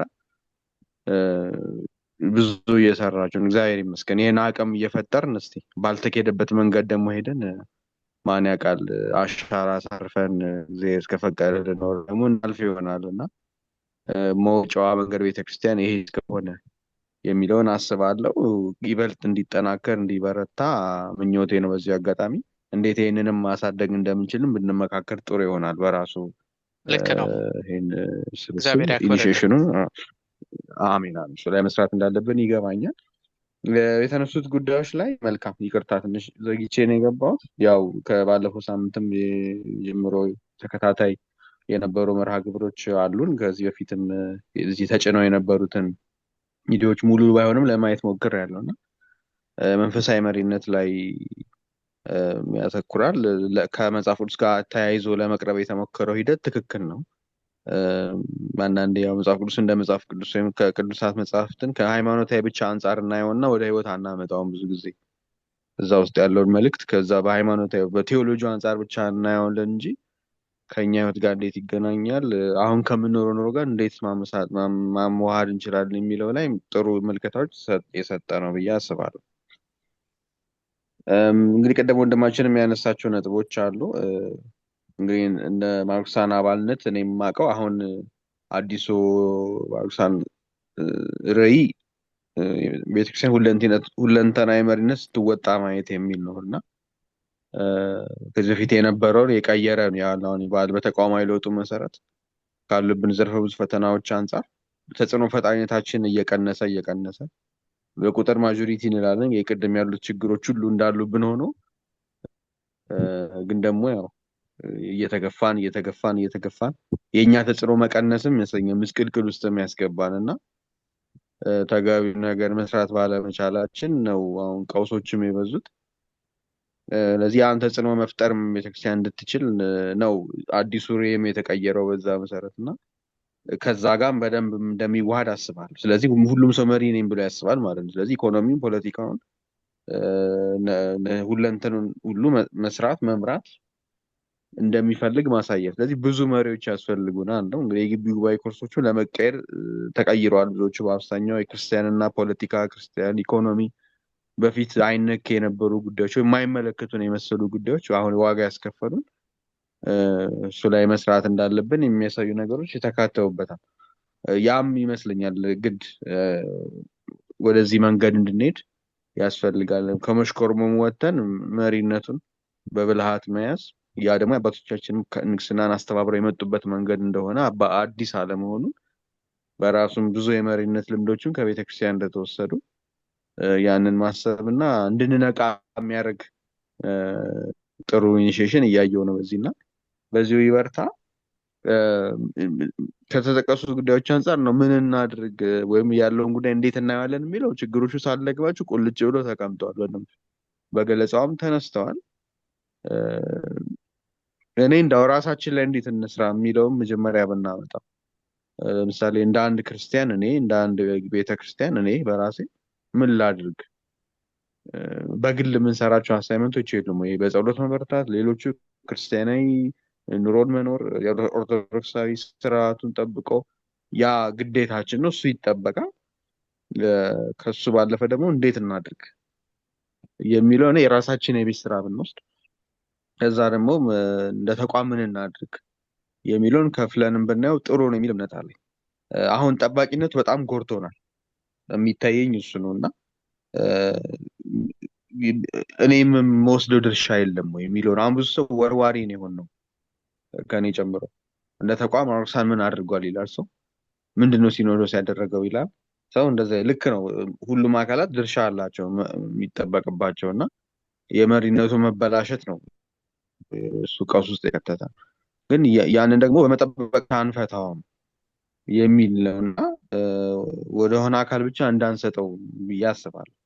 እኔ ማድረግ ያለብኝ ነገር ምንድን ነው የሚለው ለምሳሌ እንደ ምሳሌ ሳነሳ አሁን በእኛ አጥቢያ ብዙ አባቶች አብዛኛው አያስተምሩም ልጆቻቸው። የንስሐ አባት ጉባኤ የለም፣ ጥቂት ናቸው ኮርሱ ቀርጸው ለማስተማር ጥረት የሚያደርጉ ያሉትና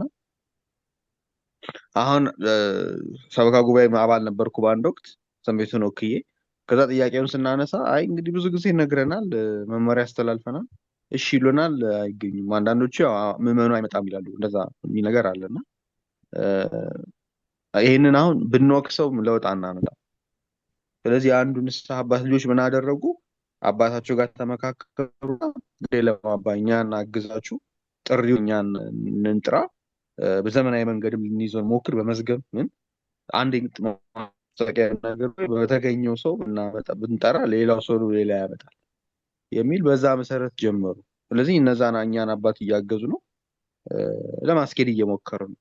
አሁን ይሄ ኢኒሺዬሽን ነው እኔ ያየሁት። በቃ እንዲህ አይነት አሁን እስክንጠየቅ የፕሮቶኮል ሳንጠብቅ ማድረግ ያለብን ጉዳዮች በቃ ብንወቅሰው ምንም አናመጣም።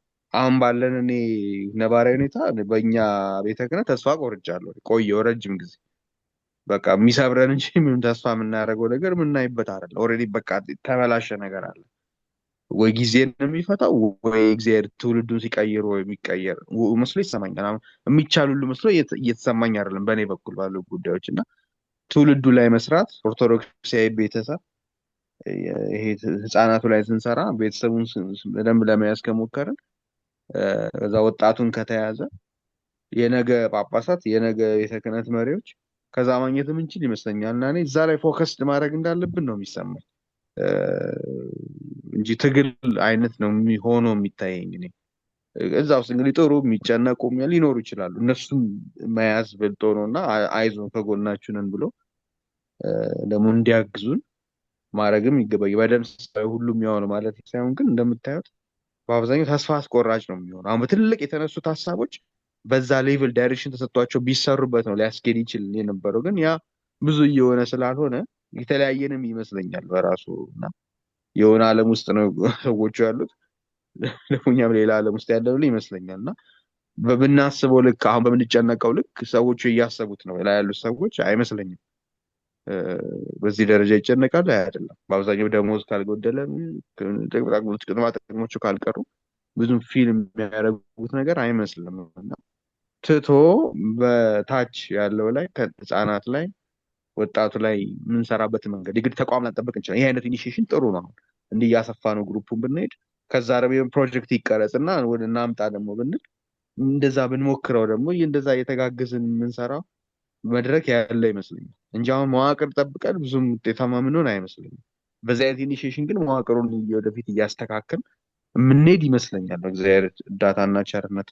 ከዛ ውጭ አሁን ከገባንበት ቀውስ ሌሎች አብያተ ክርስቲያናት እንዴት ነበሩ፣ የሌሎቹ ፈተናስ ምን ይመስል ነበር እና እንዴት አልፈውታል የሚል የተዘጋጀ ዶክመንት ብናገኝ የእሱን ተሞክሮች ደግሞ ወስዶ እንዴት ማለፍ እንደምንችል መነጋገር እንደምንችል ይገባኛል። እና በቻልነው አቅም ደፍረን እንግባ። የመዋቅሮቹ ስራዎች ውስጥ አይመለከተኝም የምንለው ነገር አሁን ይሄ አባት ማክበር እና መፍራት እንትኑ ምንድነው ወሰኑ የት ድረስ ነው? ዲማርኬሽኑ በመሀል ያለው ይቀላቀል ነው ብዙ ነገር ያለ ይመስለኛል። ስርዓቱን የማስጠበቅ በመሰለን በተረዳን በልጅነት አቅማችን እኮ አስተያየት መስጠት ከኛ ይጠበቃል እና አብዛኛው ሰው አያገባኝም ነው ወይም ደግሞ ከኔ ከእነንትና ይሻላሉ አይነት ስሜት ይመስለኛል። እና ከዛ መውጣት እንዳለብን ነው የሚገባኝ። አሁን የሶሻል ሚዲያ ጋር ያለው አጠቃቀም ምናምን በጣም ብዙ ጉዳዮች አሉ ሲነሱ የነበሩት እና ምን እናድርግ?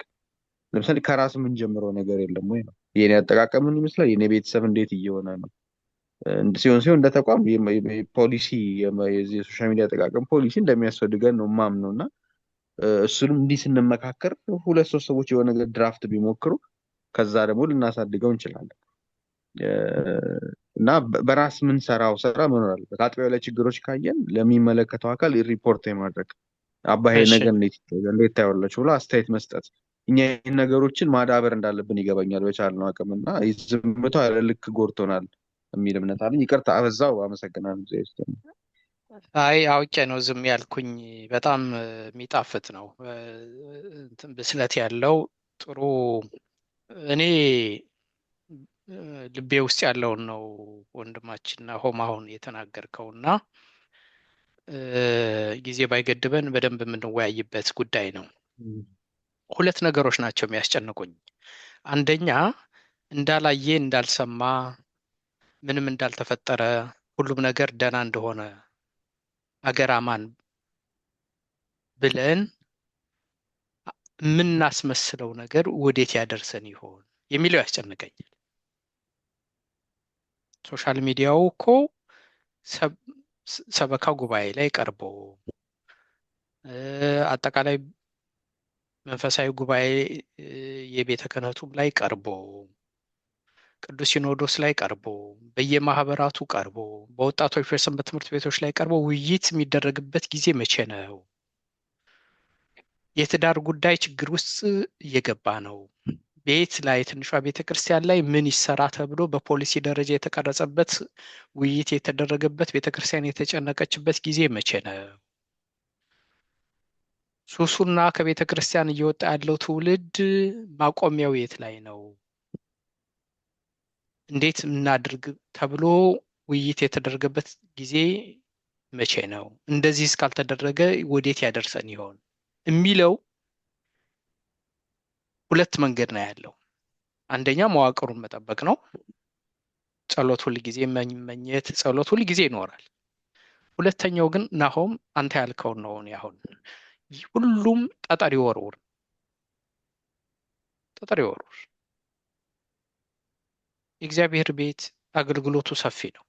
በተሰጠው መክሊት ሁሉም ጠጠር ቢወረውር አይ ይሄ ጉዳይ እኮ እንደዚህ መስራት ይቻላል።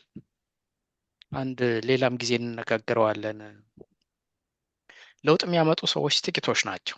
እግዚአብሔር ለውጥ ሲያመጣ በትንሽ ሰዎች ነው የሚያመጣው፣ የሚሰራበት ሰው ከተገኘ። ስለዚህ እንደ ጌዲዮን ማለት ነው። ጌዲዮን 300 ሰው ነበር 30,000 ነበር ይዞ የወጣው። መጨረሻ ላይ አስቀር የተባለው 10% ብቻ ነው። 300 ሰው ብቻ ነው አስቀር የተባለው አይደለን? አሁን ለምንድን ነው ከ30,000 ወደ 300 እንዴት ቀነሰበት? እግዚአብሔር ስራ የሚሰራው በትንሽ ነው። በአንድ በአብርሃም በትንሿ በእስራኤል ህዝብ አድርጎ፣ በያዕቆብ ቤተሰብ ህዝብ አድርጎ፣ በትንሹ በጌዲዮን በተናቀው በትንሹ ነገድ እንዲህ እያደረገ ነው የሚሰራው።